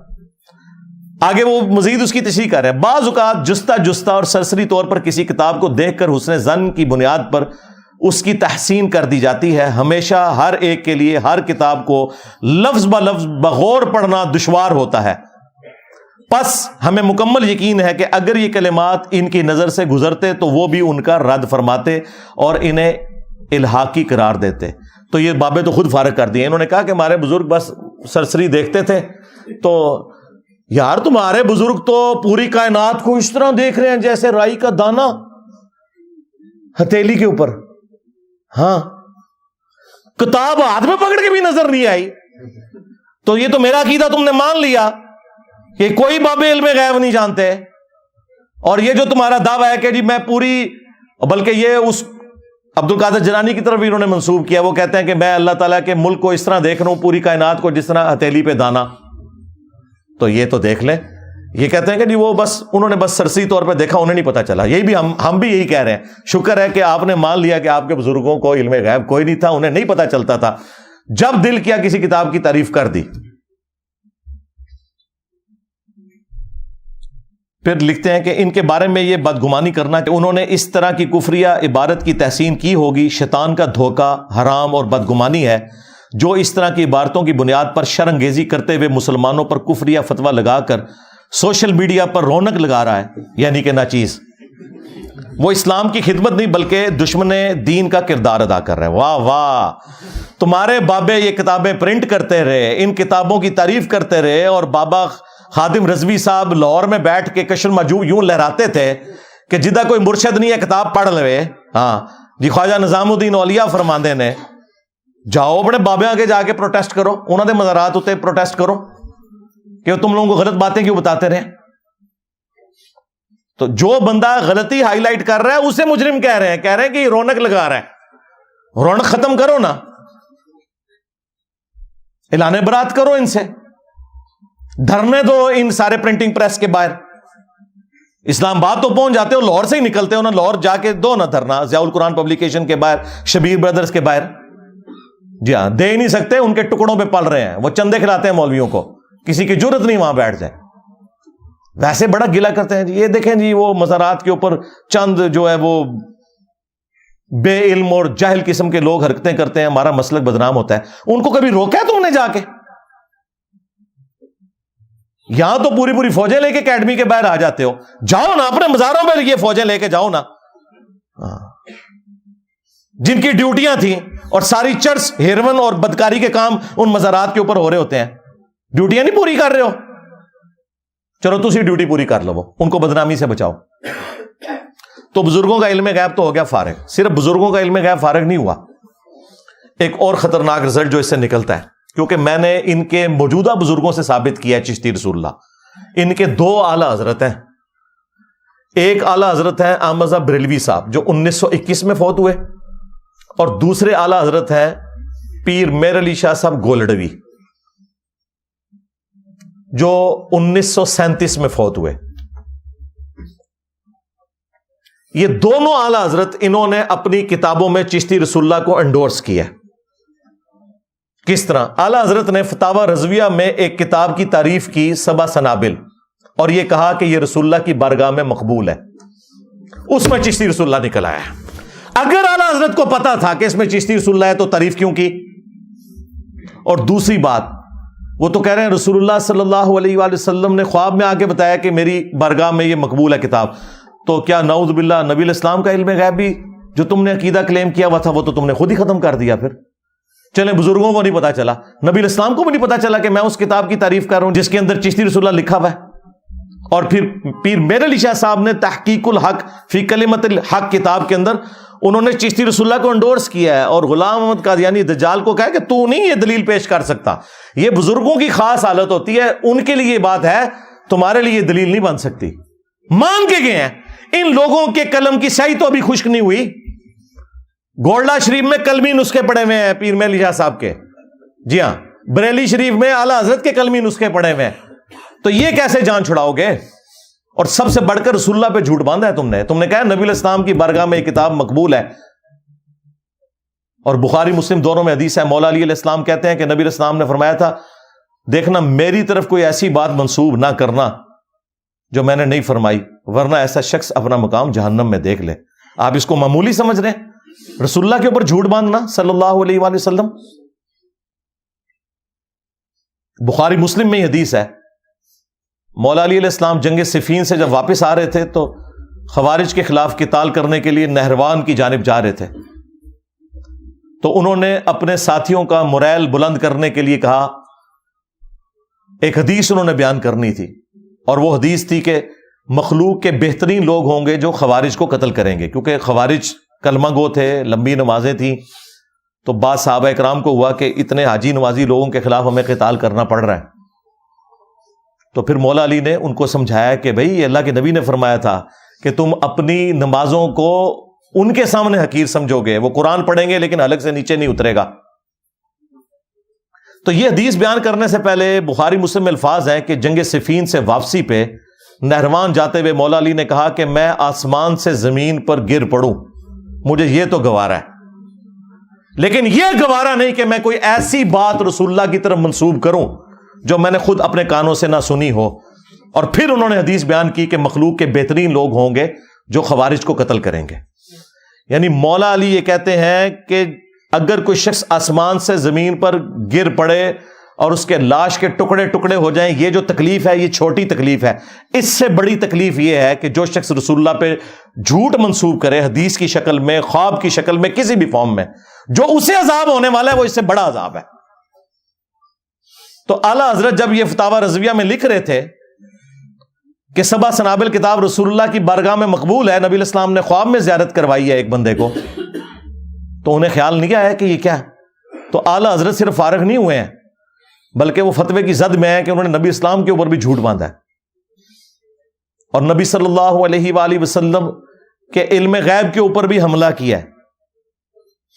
ہم رسول اللہ کے لیے علم غیب مانتے ہیں، جو رسول اللہ کے لیے علم غیب نہ مانے وہ گمراہ نہیں ہے، کافر ہے. لیکن فرق یہ ہے کہ جو اللہ بتاتا ہے، وما کان اللہ لیطلعکم علی الغیب، تم عام لوگوں کی تو یہ شان ہی نہیں ہے کہ اللہ تعالیٰ انہیں غیب پر اطلاع دے. ولیکن اللہ یجتبی من رسلہ من یشاء، بلکہ اللہ تعالیٰ چاہتا ہے اپنے رسولوں میں سے جسے چاہے چن لیتا ہے، ان کے اوپر غیب کھولتا ہے، انہیں غیب کی خبریں دیتا ہے اور وہ آگے امتوں تک پہنچاتے ہیں. تو نبی اسلام کے اوپر بھی جھوٹ باندھا ہے. سیکنڈ لاسٹ علمی پوائنٹ نمبر 4، وہ لکھتے ہیں پس اگر ہماری ان گزارشات کے بعد کوئی ان پر کفر کے فتوے لگانے کے لیے بضد اور مصر رہے، ایمی خام خواہ، بھئی ہم ان پہ فتوے نہیں لگا رہے، عبارتوں پہ لگا رہے ہیں، بندے ہمارے سامنے موجود نہیں، ہم نے کیوں لگانے ہیں فتوے؟ جھوٹ بول رہے ہو ہمدردیاں لینے کے لیے. ہاں جب تم کہتے ہو نا کہ انہوں نے کہی ہے تو معرفت کی بات ہوگی، پھر ہم کہتے ہیں کہ ہاں اگر انہوں نے بھی کہی ہے نا تب بھی وہ بھی پھر گمراہ ہوئے. اور اس طریقے سے بات کرنا یہ کوئی عیب والی بات نہیں ہے، یہ ذہن میں رکھیے گا، اس میں کوئی گستاخی والا پہلو نہیں ہے. صحیح مسلم کے مقدمے میں امام مسلم لے کے آئے کہ حضرت علی کی وفات کے بعد ابن عباس نے حضرت علی کے کچھ فیصلے منگوائے جو خلیفۃ المسلمین کی حیثیت سے وہ کیا کرتے تھے کوفے میں جب وہ شفٹ ہو گئے تھے. تو حضرت ابن عباس وہ فتوے پڑھتے جاتے تھے اور کہتے تھے اللہ کی قسم علی نے یہ نہیں لکھا ہوگا, اللہ کی قسم علی نے یہ فیصلہ نہیں کیا ہوگا, اگر علی یہ فیصلہ کرتے تو علی بھی گمراہ ہو جاتے. افسوس انہوں نے ایک قیمتی علم کو ضائع کر دیا.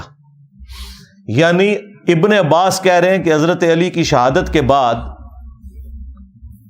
ان کی طرف لوگوں نے غلط عقائد منسوب کر دیے, ان کے نام سے فیصلے چھاپنے شروع کر دیے. اب وہ فیصلے پڑھتے جا رہے ہیں ابن عباس اور کہہ رہے ہیں کہ یہ علی نے نہیں کہا, علی یہ ایسا نہیں کر سکتے. اور پھر پتہ کیا بولا, اگر علی ایسا کرتے تو علی بھی گمراہ ہو جاتے. تو کیا گستاخی کر دی مولا علی کی؟ تو جب تم کہتے ہو نا تمہارے بزرگوں نے یہ بکواسیات ارشاد فرمائے ہیں, تمہارے کہنے پہ پھر ہم کہتے ہیں کہ ہاں اگر انہوں نے بھی کہے نا تو وہ بھی پھر گمراہ ہو گئے تھے. یہ کہتے ہیں انجینئر صاحب نے بزرگوں کو گمراہ کہتا.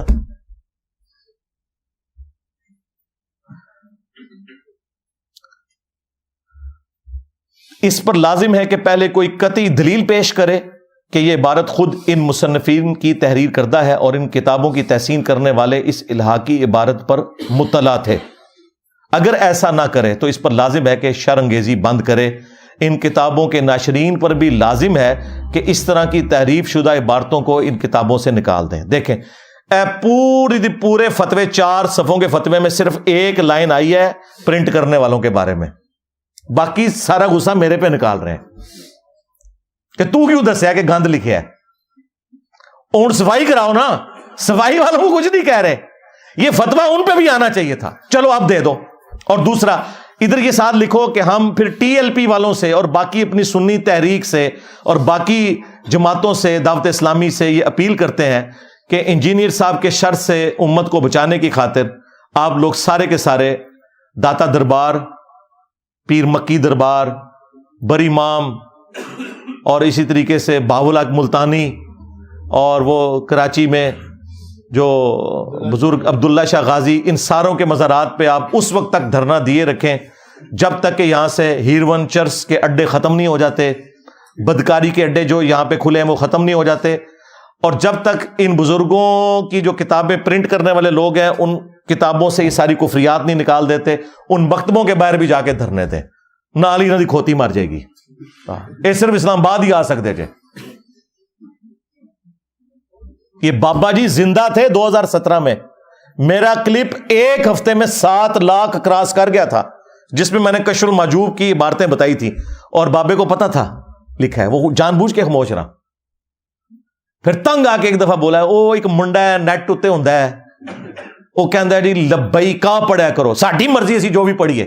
وہ کوئی ایک بندہ سنا نیٹ پر, وہ کہتا رہتا تھا مولوی خادم کو لبیک کسی کا نہیں پتا, وہ بھی تھا. میں کہتے ہیں اس کو جواب دو, لبیک پر وقف کیوں کرتے ہیں؟ میں کاسی کر رہے ہیں, وقف ایسی کیتا ہے تیرے ڈیڈے کیڑا پر وقف کیسی کیتا, کہنا لبیک کا ہونا چاہیے. میں کہ تو کا پڑھتا رہو, ایسی کا لبیک پڑھ دینا. اچھا پتا تھا کہ غلط پڑھ رہے ہیں. میں نے کہا تھا یہ لبیک یا رسول اللہ نعرہ غلط ہے, نعرہ ہے لبیک کا یا رسول اللہ. لبیک پہ یا تو وقف کریں اور پھر وہ لادہ پڑھیں, لیکن اگر کنٹینیوس پڑھیں گے تو لبیک کا یا رسول اللہ بنے گا. انہیں یہ پتا تھا کہ یہ عبارتیں دکھا رہا ہے, خاموش رہے. 7 لاکھ لوگوں نے ایک ہفتے میں کلپ دیکھا, وہ 2017 میں. جواب تو کوئی نہیں آیا. پہلا مرڈر اٹیمپٹ کرنے والا بندہ آ گیا 28 اکتوبر 2017 کو. اس وقت سے ابھی تک 5 بندے آ چکے ہیں, جواب نہیں آ رہا. یہ فتویٰ تو اب آیا, وہ بھی میں نے آپ کو بتایا کہ یہ تو 1% کام ہے, ابھی بہت کام باقی ہے. پھر ساتھ لکھتے ہیں, البتہ اگر خواب میں کسی کے ذہن میں اس طرح کے کلمات آئے ہوں تو اس پر شرعی احکام عائد نہیں ہوتے, جیسا کہ کوئی شخص اپنی بیوی کو طلاق دے دے, کیونکہ رسول اللہ صلی اللہ علیہ وآلہ وسلم کا فرمان ہے. یہ فرمان جو ہے وہ بخاری میں بھی موجود ہے تعلیقاً. جب حضرت عمر نے ایک پاگل مجنون شخص کے اوپر ہاتھ جاری کر دی تو مولا علی علیہ السلام نے ان کو روکا اور کہا کہ 3 لوگوں سے اللہ تعالیٰ نے اپنا قلم اٹھا لیا ہے امیر المومنین. ایک وہ شخص جو کہ سویا ہوا ہے جب تک کہ بیدار نہ ہو جائے, دوسرا جو نابالغ ہے جب تک کہ بالغ نہ ہو جائے, اور تیسرا جو مجنون ہے پاگل. اور یہ حدیث جامعہ ترمذی میں, سنن ابن ماجہ میں مرفوعاً بھی نبی علیہ السلام سے مولا علی نے روایت کی ہے. تو پھر حضرت عمر نے اپنا ڈیسیژن وہ واپس لے لیا کہ مجنون شخص کے اوپر آپ نے حد نہیں لگانی. تو یہ کہہ رہے ہیں اگر خواب میں کوئی بندہ پاگل ہے نا, یہ بڑے غیر محسوس طریقے سے انہوں نے اپنے بابوں کا دفاع کر لیا. ادھر آپ لوگوں کو سمجھ نہیں ہے وہ کیا کرنا چاہ رہے ہیں. خواب اور مجنون اور یہ وہ, تاکہ کل کو کوئی کہے کہ یار یہ آپ نے تو ڈسکس ہی نہیں کیا کہ بزرگ جب خاص حالت میں بھونکتے ہیں نا تو وہ عین شریعت کے مطابق ہوتا ہے, وہ تو آپ نے ڈسکس ہی کوئی نہیں کیا اس میں. یہ ان کا تصوف کا بنیادی عقیدہ ہے شتیحات کے نام کے اوپر. بونگیاں, شطحیات, عربی میں شطحیات, جو ہوش میں نہ ہو بندہ بول دے. لیکن شطحیات بھی جو تصوف کی تھی وہ اللہ سے متعلق ہیں.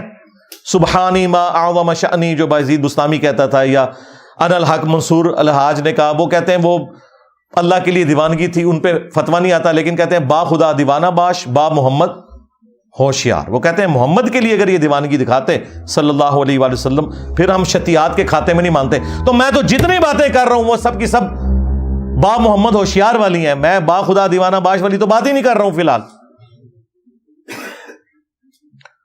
تو اس میں یہ پھر سہارا لیتے ہیں کہ وہ بزرگ خاص حالت میں ہوتے ہیں, مجنون ہوتے ہیں. آپ کو پتا ہے انہوں نے کیا بتایا ہے کہ اگر کوئی شخص جھوٹی موٹی بھی قادیانی لکھ کے جرمنی چلا جائے تو وہ کافر ہو جائے گا, نکاح بھی ٹوٹ گیا, بیعت بھی ٹوٹ گئی, تجدید ایمان کرے گا. اور اپنے بزرگوں کے بارے میں یہ لوگ کہتے ہیں کہ جی وہ خاص حالت میں اس طرح کی چیزیں بول دیتے تھے, ان کے اوپر شرعی گرفت نہیں ہوگی. کلمات تو کفر ہے لیکن ان کے اوپر گرفت نہیں ہوگی. اچھا, ایک طرف یہ کہتے ہیں گرفت نہیں ہوگی, دوسری طرف کہتے ہیں کتابوں میں کسی نے داخل کر دی ہیں. ایک جگہ کھڑے نہیں ہوتے. اصل میں ان کا دل نہیں مان رہا, ان کا دل نہیں مان رہا کہ ہم اپنے بزرگوں کی غلطی کو اس اعتبار سے ایکسپٹ کر لیں کہ ان سے یہ مس ہینڈلنگ ہوئی ہے. اس لیے مناظروں میں جا کے دفاع کرتے ہیں. خواجہ نے کیا فرمایا, سنو کہ میں کون ہوں اور کیا ہوں. محمد الرسول اللہ صلی اللہ علیہ وسلم کے دربار کے کمینے غلاموں میں سے ایک ہوں, کمینے غلاموں میں سے ایک ہوں, کمینے غلاموں میں سے ایک ہوں. اور جب اب یہ برا وقت آیا میری وجہ سے, تو اب آپ دیکھیں ان لوگوں نے یہ کہنا شروع کر دیے, بعد میں کسی نے داخل کر لیا. اور ساتھ پھر یہ بھی لکھ رہے ہیں کہ وہ اگر خواب میں ہو جائے یا کوئی مجنون شخص ہے اس سے تو یہ قلم اٹھا ہوا ہے. ساتھ وہ تھوڑا سا وہ راستہ بھی چھوڑ دیا کہ تاکہ بزرگوں کے حوالے سے کوئی عبارت آئے تو پھر ہم یہ حدیث بھی کوٹ کر سکتے ہیں. ان کے پاس جو اپنے بزرگوں کی شتیحات کو بچانے کے لیے جو جھوٹے دلائل انہوں نے گھڑے ہوئے ہیں نا, حدیثیں تو درست ہیں, اس سے جو رزلٹ انہوں نے اپنے بزرگوں کے حق میں نکالے ہیں وہ بالکل فراڈ ہے. ان میں سے ایک حدیث یہی تھی جو بخاری میں ہے اور جامعہ ترمذی میں, کہ 3 لوگوں سے قلم اٹھ گیا. تو پھر میں اس میں کہتا ہوں کہ ٹھیک ہے, اگر تم مجنون سمجھتے ہو تو اپنے بزرگوں کو پاگل ڈکلیئر کرو, پاگل ڈکلیئر کرو, ہم فتویٰ اٹھا لیں گے. ظاہر پاگل پھر پاگل ہوں گے, بزرگ نہیں ہوں گے, ذہن میں رکھیے گا. کیونکہ حضرت ابوبکر, عمر, عثمان و علی تو مجذوب نہیں ہوئے, وہ تو مجنون نہیں ہوئے. ان سے زیادہ کسی کو عشق رسول نہیں تھا, ان سے زیادہ کسی کو اللہ تعالیٰ سے محبت نہیں تھی صلی اللہ علیہ وآلہ وسلم ورضی اللہ عنہم اجمعین وعلیہم السلام اجمعین. ایک یہ سب سے بڑی دلیل یہ پیش کرتے تھے, بالکل فراڈ کرتے ہیں. دوسری دلیل ان کے پاس وہ مسلم شریف کی حدیث ہے جو ایک توبہ کرنے والے شخص کی مثال نبی علیہ السلام نے بیان کی کہ اس کی سواری پہ اس کا سامان لدا ہوا تھا, اچانک سواری غائب ہو گئی, وہ اپنی موت کا انتظار کرنا شروع ہو گیا. تھوڑی دیر بعد سواری کہیں سے آ گئی تو اسے دوبارہ زندگی نہیں ملی, کیونکہ ریگستان میں سواری گھوم جائے سامان کی لدی ہوئی تو پھر تو موت ہے, کیونکہ کئی ہفتے تک نہ کوئی پانی کا کنواں آتا ہے نہ کوئی کھانے پینے کی چیز. تو وہ اتنا خوش ہوا کہ خوشی کی شدت میں اس نے اللہ تعالیٰ سے کہنا تو یہ تھا کہ اے اللہ میں تیرا بندہ, تو میرا رب. اس کی زبان لڑکھڑا گئی اور اس کی زبان سے نکل گیا اے اللہ تو میرا بندہ میں تیرا رب.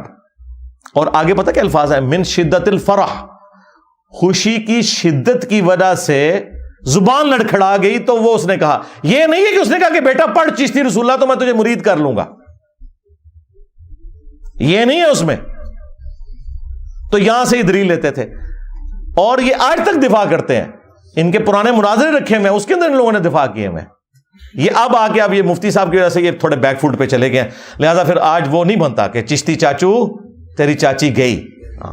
وہ میں اس لیے نہیں کہہ رہا کہ وہ کہیں گے جی اب دیکھیں چشتی چاچو سے تو چشتی ہم نے نکال دیا, تو پھر انجینئر صاحب مذاق اڑا رہے ہیں. نہیں, آج ہم اس کو نہیں کریں گے. لیکن اگر آپ لوگوں نے یہ باقی ساری عبارتوں کو بھی تختہ مشق نہ بنایا تو ظاہر ہے پھر چشتی چاچو تیری چاچی گئی یہ بار بار ریپیٹ ہوگا، یہ میں بتا دوں، یہ ذہن میں رکھیے گا۔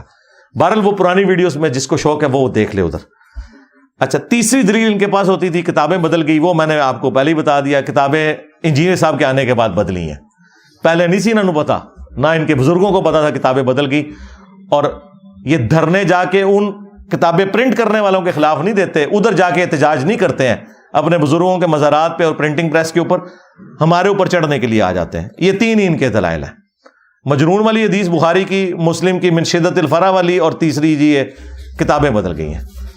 علمی پوائنٹ نمبر 5 آخری پوائنٹ ہے، بالکل فتوے کے اینڈ کے اوپر جا کے وہ لکھتے ہیں کنکلوڈ کرتے ہوئے، جس کے اینڈ پہ انہوں نے سگنیچر بھی کیے ہیں مفتی صاحب نے، اور 14 مزید علماء ہیں ان کے سگنیچرز موجود ہیں۔ اہل سنت والجماعت کے ایک سکھ عالم دین مفتی شریف الحق امجدی المتوفا 1421 ہجری نے 1415 ہجری کو یعنی آج سے 30 سال قبل اس عبارت کے بارے میں تفصیلی رد کر کے اس کو الحاقی قرار دے چکے ہیں، اور اس طریقے سے انہوں نے لکھا ہے کہ فتاوی جو شارح بخاری ہیں اس پر بھی تفصیلی نوٹ موجود ہیں، لیکن اس دور میں چند جو جدید قسم کے لوگ ہیں کمال بے حیائی سے اہل سنت و جماعت پر الزام لگا رہے ہیں کہ کسی سنی عالم نے اس عبارت کا رد نہیں کیا، تو ایسے لوگوں پہ یہ حدیث صادق آتی ہے کہ اگر تجھ میں حیا نہیں تو جو مرضی کر۔ یہ بخاری کی حدیث انہوں نے میرے اوپر لگائی ہے کہ یہ خام خواہ ہمارے بزرگوں نے تو 30 سال پہلے چشتی رسول اللہ کے اوپر فتویٰ دیا تھا، تو سرکار یہ نیا فتویٰ لکھنے کی کیا ضرورت ہے، وہ پرانا ہی چھاپ دینا تھا۔ ہاں کتنے آؤ فتویٰ، ہاں کہانیاں کرا دے لوگوں، اور سب سے بڑھ کر 30 سال پہلے فتویٰ تھا، 12 سال پہلے بیٹھ کے تمہارا ایک مفتی وہابیوں کے ساتھ چشتی رسول اللہ کے اوپر دفاع کر رہا ہے، اور آج ایک جو چھوٹو ہے جو کہتا ہے کہ جی یہ کتابیں بدل گئی ہیں، وہ چھوٹو تو پیچھے بیٹھ کے سبحان اللہ پڑھ رہا تھا، بار بار سبحان اللہ۔ خواجہ نے کیا فرمایا، سنو کہ میں کون ہوں اور کیا ہوں، محمد الرسول اللہ صلی اللہ علیہ وسلم کے دربار کے کمینے غلاموں میں سے ایک ہوں، کمینے غلاموں میں سے ایک ہوں، کمینے غلاموں میں سے ایک ہوں۔ اور پھر وہ دفاع کر رہے ہیں جی، وہ خواجہ نے اینڈ پہ کہا کہ میں کیا ہوں، رسول اللہ کے کمینے غلاموں میں سے ایک ہوں، وہ پیچھے سے کہتے ہیں سبحان اللہ۔ تو اس کے اوپر ہمارے ایک اسٹوڈنٹ نے نیچے لکھا تھا واقعی تو کمینہ ہی نکلے آئے، وہ کہتا ہے نا میں رسول اللہ کے کمینے غلاموں میں سے ایک ہوں، تو کمینہ نکلا ہے۔ کمینہ شخص یہ حرکت کر سکتا ہے کہ اپنے نام کا کلمہ پڑھوائے، تو دیکھیں کہتے ہیں جی 30 سال پہلے کا فتویٰ تو یہ ابھی لکھنے کی کیا ضرورت تھی، اسی کو رینیو کر کے چھاپ دینا تھا، کہانیاں کرواتے ہو۔ چلے وہ 30 سال پہلے تھا تو 15 سال پہلے تو تم لوگ مناظرے کر رہے ہو اور ان کے اندر دفاع کر رہے ہو ان عبارتوں کا کہ وہ خاص حالت تھی، شتیہات، جو میں نے پہلے بھی بتا دیا۔ اب آخر میں جو میں نے گزارش کرنی تھی کہ ہمیں اب تھانوی رسول اللہ کے اوپر بھی فتویٰ چاہیے، کیونکہ ہمیں بقول آپ کے شیطان وسوسے دلاتا ہے کہ تھانوی رسول اللہ کے بارے میں آپ لوگ خاموش ہو چکے ہیں۔ اس کی وجہ یہ ہے کہ یہ چاہتے ہیں کہ ہم دیوبندیوں کو اپنے ساتھ ملا کے نا انجینئر صاحب کے خلاف، ظاہر ہے وہ کہتے ہیں جی اس وقت تو غم ہمارا اکٹھا ہے، تو ہم انجینئر کے خلاف چونکہ ہم نے ایک محاذ کھڑا کرنا ہے تو اہل حدیثوں کو بھی ساتھ ملانا۔ میں اگلے دن ایک بریلوی عالم کو سن رہا، وہ کہتا ہے کہ جی میں سلام پیش کرتا ہوں ان 2 اہل حدیث علماء کو۔ واہ واہ، اعلیٰ حضرت نے تو فتاوی رضویہ میں لکھا ہوا ہے کہ جو کسی وہابی کے سلام کا جواب دے تو اس کا بھی نکاح ٹوٹ جاتا ہے، تجدید ایمان کرے گا۔ تو سلام پیش کرنا ہے، او مولوی تیری زنانی گئی، جیڑا کہہ رہا میں سلام پیش کرتا ہوں، سلام تو پیش کیتا تیری زنانی گئی بقول اعلیٰ حضرت ہے، جا بھائی تو تے پہلے نکاح جا کے دوبارہ کر، بیعت بھی گئی ایمان بھی گیا۔ ہاں یہ پچھلے دنوں کہیں اویس رضا قادری صاحب نے صرف ہاتھ ملایا ایک ایئرپورٹ کے اوپر ایک دیوبندی عالم سے، ویل چیئر کے اوپر تھا ایک بوڑھے ذوالفقار نقشبندی صاحب، اب وہ انجینئر بھی ہیں عالم بھی ہیں، یہ وہ جو کہتا ہے نا وہ ایک مفتی ان کا دیوبندیوں کا، یہ اس کے پیر صاحب ہیں، الیاس گھمن صاحب کے بھی پیر صاحب ہیں، پیر ذوالفقار نقشبندی صاحب، ان سے کہیں سلام لے لیا اور خوشگوار موڈ میں انہوں نے کوئی گفتگو کی ہے, وہ کسی نے تصویر کھینچ کے نیٹ پہ چڑھا دی ہے, تو لوگوں نے ہنگامہ کھڑا کر دیا جی کہ یہ بد مذہب سے ملے ہیں, اور اعلیٰ حضرت نے تو کہا ہے کہ وہ اس کا ایمان ہی خراب ہے. تو اب وہ چمچے آ کے دفاع کر رہے ہیں کہ وہ آپ کو نہیں پتا, ہو سکتا ہے وہ ان کو سمجھا رہے ہوں, ٹھیک ہے, آپ کو کیا گارنٹی ہے کہ واقعی انہوں نے سلام ہی ان کو کہا ہو؟ وہ کہتے ہیں ہم نہیں مان سکتے. اور پھر وہ ساتھ میں اینڈ پہ یہ بھی کہہ رہے ہیں کہ دیکھیں ہمارے علماء کا کام ہے جب اس قسم کی حرکت کریں تو عوام کو سیٹسفائی کیا کریں, کیونکہ آپ لوگ جب بد مذہبوں سے سلام لیتے ہیں تو وہ لوگ پھر سمجھتے ہیں کہ آپ بھی بد مذہب ہو گئے ہیں, اور یہ لوگ تو سلام کرنے کے قائل نہیں تھے. تو تھانوی رسول اللہ پہ بھی مجھے چاہیے, کیونکہ تھانوی رسول اللہ والا جو واقعہ ہے اس کے اندر ایکچولی تھانوی کے اس مرید نے خواب میں بھی پڑھا ہے تھانوی رسول اللہ, پھر بیداری میں بھی پڑھا ہے, اور ساتھ یہ بھی پڑھا ہے اللہم صلی علی نبینا اشرف علی, نعوذ باللہ. وہ کہتے ہیں جی بیچارہ اپنی ہوش میں نہیں تھا, ہم کہتے ہیں ٹھیک ہے وہ مجنون کی کیٹیگری میں آ گیا, لیکن بابا تو ہوش میں تھا. بابے کو جب خط لکھا اس نے کہا کوئی مسئلہ نہیں, اس میں تسلی تھی کہ تیرا پیر متبع سنت ہے, یعنی اشلی تھانوی تیرا پیر متبع سنت ہے, اس لیے تو نے اس کے نام کا کلمہ پڑھا ہے, کوئی نہیں تسلی تھی. مجھے بتائیں عام مسلمان کو بھی کوئی شخص کہے نا میں آج خواب میں تیرے نام کا کلمہ پڑھ رہا تھا اور بیداری میں بھی میری زبان لڑکھڑا گئی, تو عام بندہ بھی کہے گا وہ توبہ کرو ہے, جان چھاڈو میری منوی نال کدھر جہنم وچ لینڈ کے جائیں گا تو. لیکن یہ ان کی دیدہ دلیل, کہتے ہیں نہیں تسلی تھی. تھانوی رسول اللہ پہ بھی فتویٰ چاہیے مفتی منیف صاحب, کیونکہ آپ آج کل تقی عثمانی صاحب کے ساتھ ایک سٹیج پہ بیٹھے ہوتے ہیں, پھر میں تکاں گا تو کس طرح اپنے سٹیج تے بلا دینے ہو, ہاں کدے نہیں بلان لگے. تو یہ مجھے یقین ہے کہ اس معاملے میں انہوں نے مجرمانہ خاموشی اختیار کی ہوئی ہے. چشتی رسول اللہ کے بعد تھانوی رسول اللہ پہ فتویٰ آنا چاہیے. کیوں؟ یہ کہتے ہیں جی ہم اہل سنت و جماعت کے کسٹوڈین ہیں, جہاں کہیں گستاخیاں ہوں گی ہمارا کام ہے کہ ہم ان گستاخیوں کے اوپر دھرنے بھی دیں گے, بولیں گے بھی. تو تھانوی رسول اللہ تو گستاخی ہوئی ہوئی ہے نا, اس پہ بھی فتویٰ چاہیے. جی وہ پہلے ہمارے بزرگوں نے کہا تھا, پہلے تو آپ کہہ رہے ہیں کہ اس معاملے میں بھی کہا ہوا تھا تو دوبارہ فتوے کی ضرورت پڑی نا, اب ہماری ڈیمانڈ ہے کہ تھانوی رسول اللہ پہ بھی ہمیں فتویٰ چاہیے. اس کے بعد جو باقی جو کفریات ہیں آپ کی کتابوں میں, کشف المحجوب کے اندر جو بایزید بستامی کے سکر کو ثابت کرنے کے لیے اور جنید بغدادی کے صحف کو ثابت کرنے کے لیے حضرت داؤد علیہ السلام کے اوپر ایک جھوٹ باندھا کشف المحجوب کے اندر, چلیں بزرگوں نے نہیں باندھا ہوگا, تبدیلی ہو گئی. تبدیلی کو نہیں, انہوں نے یہ تبدیلی مند ہے, ذہن میں رکھیے گا, یہ دفاع کرتے ہیں کہ جی حضرت داؤد علیہ السلام کی بھی ایک دفعہ اپنی ایک صحابی کی بیوی اوریا کے اوپر, جو اوریا نام کا ایک صحابی تھا, اس کی بیوی کے اوپر نگاہ پڑی اور اس کو جنگ میں آگے بھیج کے قتل کروا دیا اور خود اس کی عورت سے شادی کر لی. وہ تورات کے اندر ایک جھوٹا واقعہ جو بعد میں کسی نے داخل کر دیا تھا, اس کو انہوں نے نہ صرف نقل کیا بلکہ اس سے انہوں نے رزلٹ نکالا اور کہا کہ جنید بغدادی کا صحف یہاں سے ثابت ہوتا ہے, اور آپ بایزید بستامی کا سکر تو وہ اس سے ثابت ہوتا ہے کہ ہمارے نبی کی بھی ایک دفعہ ایک نگاہ پڑ گئی تھی اپنے صحابی زید ابن حارثہ کی بیوی زینب کے اوپر, اور بعد میں وہ نبی الاسلام کی بیوی بن گئی, نعوذ باللہ. بازید کو بچانے کی خاطر انہوں نے نبی الاسلام کو تختہ مشق بنایا. اس کے اوپر بھی فتویٰ چاہیے, یہ اس سے زیادہ سیویئر مسئلہ ہے. تم لوگ کیا سمجھتے ہو کہ ایک فتویٰ نکال کے اپنے باقی بزرگوں کی کتابوں کو بچا جاؤ گے؟ نا, بالکل ایسا نہیں ہوئے گا.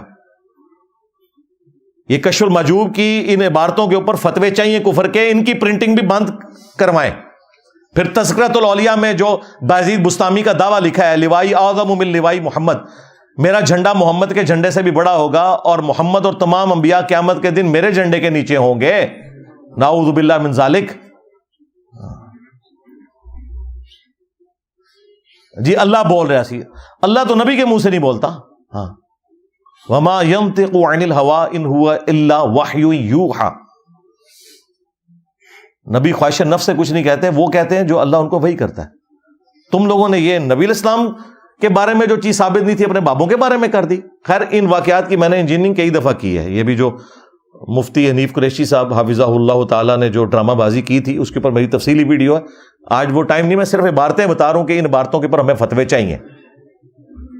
پھر کشف المحجوب اور تذکرۃ الاولیاء دونوں کے اندر لکھا ہے کہ امام ابو حنیفہ رحمۃ اللہ علیہ نے ایک خواب دیکھا کہ نبی الاسلام کی قبر میں اتر کے وہ آپ کی ہڈیاں چن رہے ہیں, بعض کو بعض سے الگ کر رہے ہیں, نعوذ باللہ. اگر اس کے بعد لکھا ہوتا ہے یہ شیطانی خواب ہے ہم مان لیتے ہیں. وہ کہتے ہیں فضیلت ہے, اس میں آپ کو بشارت دی گئی تھی کہ نبی الاسلام کی سنتوں کو جمع کریں گے. سرکار وہ کتاب کتنے ہے جتنے سنتا جمع ہوئی ہیں نے؟ امام بخاری نے اگر سنتیں جمع کی ہیں سرکار یہ ہمارے بابا بخاری کی کتاب پڑھی ہوئی ہے. ہم ان بابوں کو مانتے ہیں جو کتابوں کو مانتے ہیں. جو کتابوں کے غدار ہیں ان بابوں کو نہیں مانتے. تو امام ابو حنیفہ رحمۃ اللہ علیہ پہ جو تم نے یہ جھوٹا خواب منسوب کیا کشف المحجوب میں، تذکرۃ الاولیاء میں، دونوں میں، تو یہ تو گستاخانہ خواب ہے. نبی الاسلام کی کیا قبر مبارک میں ہڈیاں ہیں؟ نعوذ باللہ. تم نے تو حیات النبی کا جو عقیدہ ہے اس کے اوپر خود قاطرانہ حملہ کر دیا ہے.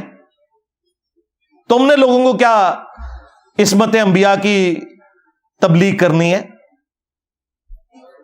تو یہ شیطانی خواب ڈکلیئر کرو گے، اس سے فضیلت نہیں. نبی الاسلام کے بارے میں اگر اس طرح کا خواب اللہ تعالیٰ نے دکھانا ہوتا تو یہ دکھاتا کہ امام ابو حنیفہ نبی الاسلام کے برتن جمع کر رہے ہیں، آپ کا کرتا، آپ کا آسا مبارک، ہڈیاں قبر میں اتر کے. توبہ توبہ توبہ.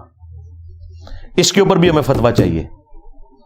باقی میں نے 19 گستاخانہ عبارتیں ہائی لائٹ کی ہیں، سب پہ فتویٰ چاہیے، خواہ وہ دیوبندیوں کی ہوں، خواہ بریلویوں کی، خواہ وہابیوں کی، کیونکہ یہ ہمارا مشترکہ مسئلہ ہے. یہ نہ کریں کہ دیوبندیوں کے بارے میں آپ خاموش ہو جاتے ہو تاکہ انجینئر کے خلاف ہم ان کو یوز کر سکیں. یہ بیچ میں ان کی مکاری یہ ہوتی ہے، تب یہ ایک پلیٹ فارم پہ اکٹھے ہوئے ہوتے ہیں. وہ کہتے ہیں کہ ٹھیک ہے تم نے ہمیں کچھ نہیں کہنا، ہم نے تمہیں کچھ نہیں کہنا. ساری عبارتوں میں فتوے چاہیے. اندھا دھند پیروی کا انجام 2009 میں پرنٹ ہوا تھا، 14 سال پہلے، اور اسی کو میں نے پھر 2013 میں 23 فروری 2013 کو 71B مسئلہ ریکارڈ کروایا تھا، انڈیا اور پاکستان کے بزرگوں کی 19 گستاخانہ عبارات کا تحقیقی جائزہ. اس میں نے وہ 19 عبارتیں ڈسکس کی ہیں. ہر عبارت کے اوپر فتویٰ چاہیے. اس میں سے ورسٹ ترین عبارتیں میں نے آپ کو یہ 4 بتا دی ہیں. تھانوی رسول اللہ والی، اور اس کے بعد یہ صحب اور سکر والی، نعوذ باللہ من ذالک، اور اس کے بعد جو لوائی اعظم من لوائی محمد، میرا جھنڈا محمد کے جھنڈے سے بڑا ہوگا، نعوذ باللہ من ذالک. اور آخر میں جو نبی الاسلام کی قبر مبارک سے ہڈیاں جمع کر رہے ہیں، نعوذ باللہ، خواب دکھایا گیا. یہ خواب شیطانی خواب ہوتا، ہم مان لیتے ہیں کہ ٹھیک ہے کوئی گرفت نہیں. جب تم اسے رحمانی خواب بنا کے پیش کرو گے تو ہم کہیں گے گستاخانہ خواب ہے، تم نبی الاسلام کے اوپر جھوٹ باندھ رہے ہو اور امام حنیفہ کے اوپر بھی جھوٹ باندھ رہے ہو. تو یہ میری وہ آخری گزارش تھی. اور وہ سیکرٹ جو میں نے کہا تھا، وہ سیکرٹ یہ ہے کہ یہ میں نے سب کچھ کیوں کیا. میرے پاس ایک راستہ تھا کہ میں قرآن و سنت سے دلائل پیش کرتا. جو اکثر لوگ ہمیں مشورہ دیتے ہیں، جو ممی ڈیڈی قسم کے علماء ہیں، خود ان سے کام ہوتا نہیں ہے، ہمیں مشورے دیتے ہیں. ان کے بڑوں سے بھی کوئی کام نہیں ہوا، ان سے بیچاروں سے کیا کام ہونا تھا توحید کا. وہ جی بس آپ چھوڑ دیں، ان بزرگوں کو کچھ نہ کہا کریں. بھائی بزرگوں کی آکاس بیل ان درختوں پہ لگی ہوئی ہے. جب تک آکاس بیل کو آپ اس درخت سے نہیں اتاریں گے، جو آپ درخت کو خوراک دیں گے وہ کبھی بھی درخت کو نہیں پہنچے گی، بلکہ وہ آکاس بیل جو ہے وہ درخت کے تنے کو بھی خشک کر دیتی ہے.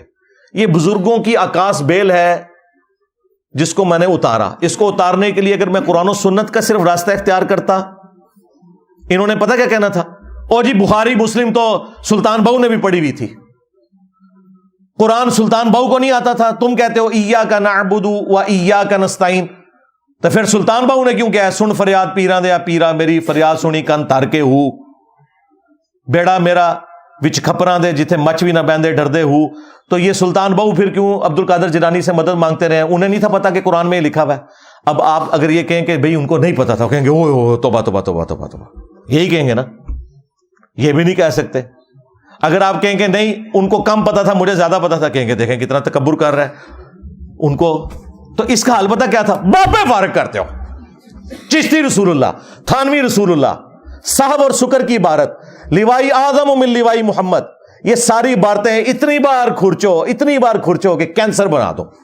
یہ میری دعوت کا سیکرٹ ہے جسے میں نے انجینئر کی ڈاکٹرن کا نام دیا. ہاں، اور دیکھو انجینئر دی ڈاکٹرن کام کر گئی ہے. بڑے بڑے مواحد آئے بیچارے ناکام ہو کے دنیا تو گئے، گالا کھا کے گئے، کام کوئی نہیں ہویا. میں نے یہ دیکھے جس طریقے سے یہ میں نے اس کی دوائی اینٹی وینم تیار کیا جسے میں پھکی کہتا ہوں، الزامی جواب، ان کی گستاخانہ عبارتیں انہی کی کتابوں سے نکالی، کیونکہ ان کا یہ گمان تھا اور ان کا یہ زوم تھا کہ ہمارے بزرگ گستاخ نہیں تھے، باقی سارے گستاخ ہیں. میں نے ان کی کتابوں سے ان کو الٹ دیا اللہ کے فضل سے. ہاں اب دیکھیں، اب ان کو قرآن بھی سمجھ آ رہا ہے، بخاری بھی سمجھ آ رہی ہے، مسلم بھی سمجھ آ رہی ہے. کیوں؟ میں نے ان کا دماغ صاف کر دیا، عکاس بیل اتار دیا کہ یار بزرگ تو اتنی کتابوں میں لکھ کے گئے ہیں. کہتے ہیں نہیں، بزرگ تو نہیں لکھ کے گئے، بعد میں تبدیل ہو گئی ہے. یہ بھی بہت بڑی کامیابی ہے کہ مان گئے ہیں کہ بزرگوں کی کتابیں محفوظ نہیں ہیں. مطلب کیا ہے پتہ ہے اس کا مطلب کیا ہے؟ کہ آندہ سے بزرگوں کی کتابوں سے دین نہیں حاصل کرنا، دین قرآن و سنت سے حاصل کرنا ہے. سرکار یہی تو ہم کہہ رہے ہیں، مرنے سے پہلے اے مسلمان کر لے اس پہ غور. کتابوں کا خدا اور ہے، بابوں کا خدا اور. کتابوں کا پیمبر اور ہے، بابوں کا پیمبر اور. کتابوں کا دین اور ہے، بابوں کا دین اور. اگرچہ وہ بابے بھی اسی نبی کو، اسی کتاب کو، اسی سنت کو مانتے تھے، اسی اللہ کو مانتے تھے، لیکن ان کوالٹیز کے ساتھ نہیں جو کتابوں میں آئی ہیں، بلکہ ان کوالٹیز کے ساتھ جو ان کے بابوں نے سکھائی ہیں. تو یہ وہ ہمارا سیکرٹ تھا اور اللہ کے فضل سے وہ کام کر گیا. اب الحمدللہ ہمارا یہ جو دعوت کا کام ہے یہ ٹیک آف پوزیشن سے اوپر اب ہوا میں چلا گیا. یہ پہلے زمین پہ تھا، اب انہوں نے ہمیں پاور کے طور پر تسلیم کر لیا. ہماری وجہ سے ہی ہوا ہے. دیوبندی نہیں ان سے چشتی رسول اللہ پہ فتویٰ دلوا سکے، اہل حدیث نہیں دلوا سکے، شیعہ نہیں دلوا سکے. الٹا مناظروں میں یہ لوگ دفاع کرتے رہے اور وہ چھوٹو پیچھے بیٹھ کے سبحان اللہ پڑھتا رہا. خواجہ نے کیا فرمایا؟ سنو کہ میں کون ہوں اور کیا ہوں. محمد الرسول اللہ صلی اللہ علیہ وسلم کے دربار کے کمینے غلاموں میں سے ایک ہوں. کمینے غلاموں میں سے ایک ہوں. کمینے غلاموں میں سے ایک ہوں. اہل حدیث نہیں کام کروا سکے، انجینئر صاحب نے کروا لیا. تو آپ پھر پتہ چلا کہ باباؤں کے بابا کون ہیں. ہاں، اور یہ تفنن کے طور پہ. ہم یہ بھی نہیں کہتے کہ آپ ہمیں مجدد مانیں کہ جو کام اور نہیں کر سکے. اعلیٰ حضرت کے نامکمل مشن کی تکمیل الیاس قادری صاحب نہیں کر سکے، ٹھیک ہے، انجینئر صاحب نے آ کے حسام الحرمین کا اگلا ورژن نکال دیا، حسام الحرمین پارٹ 2. اعلیٰ حضرت انجینئر محمد علی مرزا، ایک یہ ہمارے اسٹوڈنٹ نے نیچے لکھا تھا، نیو اعلیٰ حضرت انجینئر محمد علی مرزا. اور یہ سب کچھ تفنن کے طور پہ کہہ رہا ہوں. میرا کیا لینا دینا میرے بھائی اس طرح کی چیزوں سے. ہم تو اپنے نام کے ساتھ بھی حافظہ اللہ بھی نہیں کبھی خود لکھتے، نہ کسی اسٹوڈنٹ کو کہا کہ اس طریقے سے ساتھ دمیں لمبی لمبی کوئی لگانی ہے. حالانکہ یہ دعائیہ کلمات ہیں، کہہ سکتے ہیں، کسی کو بھی کہہ سکتے ہیں. لیکن یہ الحمدللہ یہ فتوے کے اوپر میرا ریبٹل آنا ضروری تھا، کیونکہ جب ہم ان کو گستاخانہ عبارتوں کے اوپر کرٹیسائز کرتے تھے، اب ان کی طرف سے فتویٰ آیا تو یہ میری اخلاقی دینی ذمہ داری تھی کہ میں اس فتوے کو اپریشیٹ کرتا، اور نہ صرف اپریشیٹ کرتا، جو اس کے اندر لوپ ہولز ہیں ان کو بھی ہائی لائٹ کرتا. اور مستقبل کے لیے ان کو میں چھوڑوں گا نہیں، اس لیے کہ یہ صرف ایک عبارت کے اوپر فتویٰ ہے، اب بھی کام بہت باقی ہے. ہاں، اعلیٰ حضرت نے بھی 5 عبارتیں نکالی تھی نا حسام الحرمین میں، ایک پہ تو فتویٰ نہیں نہ دیا، 5 تھیں. ویسے تو ابھی اعلیٰ حضرت کی اگر میں زبان میں بات کروں تو مجھے ان سے پتہ کیا کہلوانا چاہیے اینڈ پہ، کہ تم کہو کہ آج تک جتنے لوگوں نے اسے پرنٹ کیا، ہاں، جتنے لوگوں نے ان کتابوں کی تعریف کی، جتنے لوگوں نے اس کے اوپر مناظرے لڑے، وہ سب کے سب کافر، ان کے کفر میں شک کرنے والا بھی کافر. سارا فرقہ ہی فارغ ہو جائے گا. کسی نہ کسی درجے میں کوئی نہ کوئی چین جڑ جائے گی پیچھے جا کے، کیونکہ اعلیٰ حضرت نے حسام الحرمین میں اسی طریقے سے لکھا ہے. لیکن ہم صرف عبارتوں کے اوپر بات کرتے ہیں. باب اللہ کے پاس جا چکے، وہ اللہ کو خود جواب دے ہوں گے. اگر انہوں نے یہ کہا ہے بھگتیں گے، اگر نہیں کہا اللہ کے حضور بری ہیں بالکل. لیکن ہم نے ان کی وکالت نہیں کرنی. ہمیں کوئی چیز پابند نہیں کرتی کہ ہم رسول اللہ صلی اللہ علیہ وآلہ وسلم اور ان کے اہل البیت اور ان کے صحابہ کرام علیہم رضوان اور جو ثقہ تابعین ہے یا اس کے بعد جو آنے والے محدثین ہیں جو ایگریڈ اپان صحیح العقیدہ ہیں، ان کو چھوڑ کے باقی لوگوں کا کہیں دفاع کریں. ہمیں کوئی چیز مجبور نہیں کرتی. ان لوگوں کا ہم دفاع اس لیے کرتے ہیں کہ ان کی بزرگی مسلمہ ہے، ان لوگوں کی بزرگی ان کے نزدیک مسلمہ ہے. ہمارے نزدیک اس لیے نہیں ہے کہ ان بزرگوں کا تعارف ہی یہ کتابیں تھیں، یہ کتابی فراڈ نکل آئیں، الہاقی باتیں نکل آئیں، سب کچھ ختم ہو گیا. صلو علی محمد وآل محمد، اللہم صلی علی محمد وعلی آل محمد واصحاب محمد وازواج محمد وامت محمد اجمعین الی یوم الدین آمین. اللہم انی اسألک بانک انت اللہ لا الہ الا انت الاحد الصمد الذی لم یلد ولم یولد ولم یکن له کفوا احد. اللهم صل على محمد وعلى آل محمد. ربنا آتنا في الدنيا حسنة وفي الآخرة حسنة وقنا عذاب النار. ربنا آتنا من لدنك رحمة وهيئ لنا من أمرنا رشدا. لا إله إلا أنت سبحانك إني كنت من الظالمين. اللهم اغفر لحينا وميتنا وشاهدنا وغائبنا وصغيرنا وكبيرنا وذكرنا وأنثانا. اللهم من أحييته منا فأحيه على الإسلام ومن توفيته منا فتوفه على الإيمان. اے اللہ، جن جن بھلائیوں کا سوال تیرے محبوب صلی اللہ علیہ وآلہ وسلم نے تجھ سے کیا، ہمارے حق میں، ہمارے ماں باپ کے حق میں، ہمارے بیوی بچوں کے حق میں، پوری امت کے حق میں قبول و منظور فرما. جن جن چیزوں کے شر سے تیرے محبوب علیہ السلام نے تیری پناہ طلب کی، تمام مسلمانوں کو ان چیزوں کے شر سے اپنی پناہ عطا فرما. بالخصوص فلسطین کے مسلمان، کشمیر کے، چائنا کے، انڈیا کے، افغانستان کے، یمن، عراق، شام، پاکستان، جہاں کئی مسلمان کس پرسی کی زندگی گزار رہے ہیں، غیب سے ان کی عزت، آبرو، جان و مال کی حفاظت فرما. اے اللہ، ہمیں کتاب و سنت کی تعلیمات پر عمل کر کے دوسرے بھائیوں تک پہنچانے کی توفیق عطا فرما. اے اللہ، جو مسلمان فوت ہو چکے ان کی مغفرت فرما، جو زندہ ہیں قبر و آخرت کی تیاری کرنے کی توفیق عطا فرما، جو بیمار ہیں انہیں شفاء کلی عطا فرما. حاضرین کے دلوں میں جو جو نیک اور جائز دعائیں ہیں قبول فرما. تمام مسلمانوں کی تمام دینی، دنیاوی، جسمانی، روحانی، ظاہری، باطنی پریشانیاں، تکلیف، مصیبتیں، دکھ تر، بیماریاں، دشواریاں دور فرما. اے اللہ، ہمارے ملک پاکستان کی خیر فرما، پورے عالم اسلام کی خیر فرما. عالم اسلام کو اندرونی اور بیرونی خطرات سے محفوظ فرما.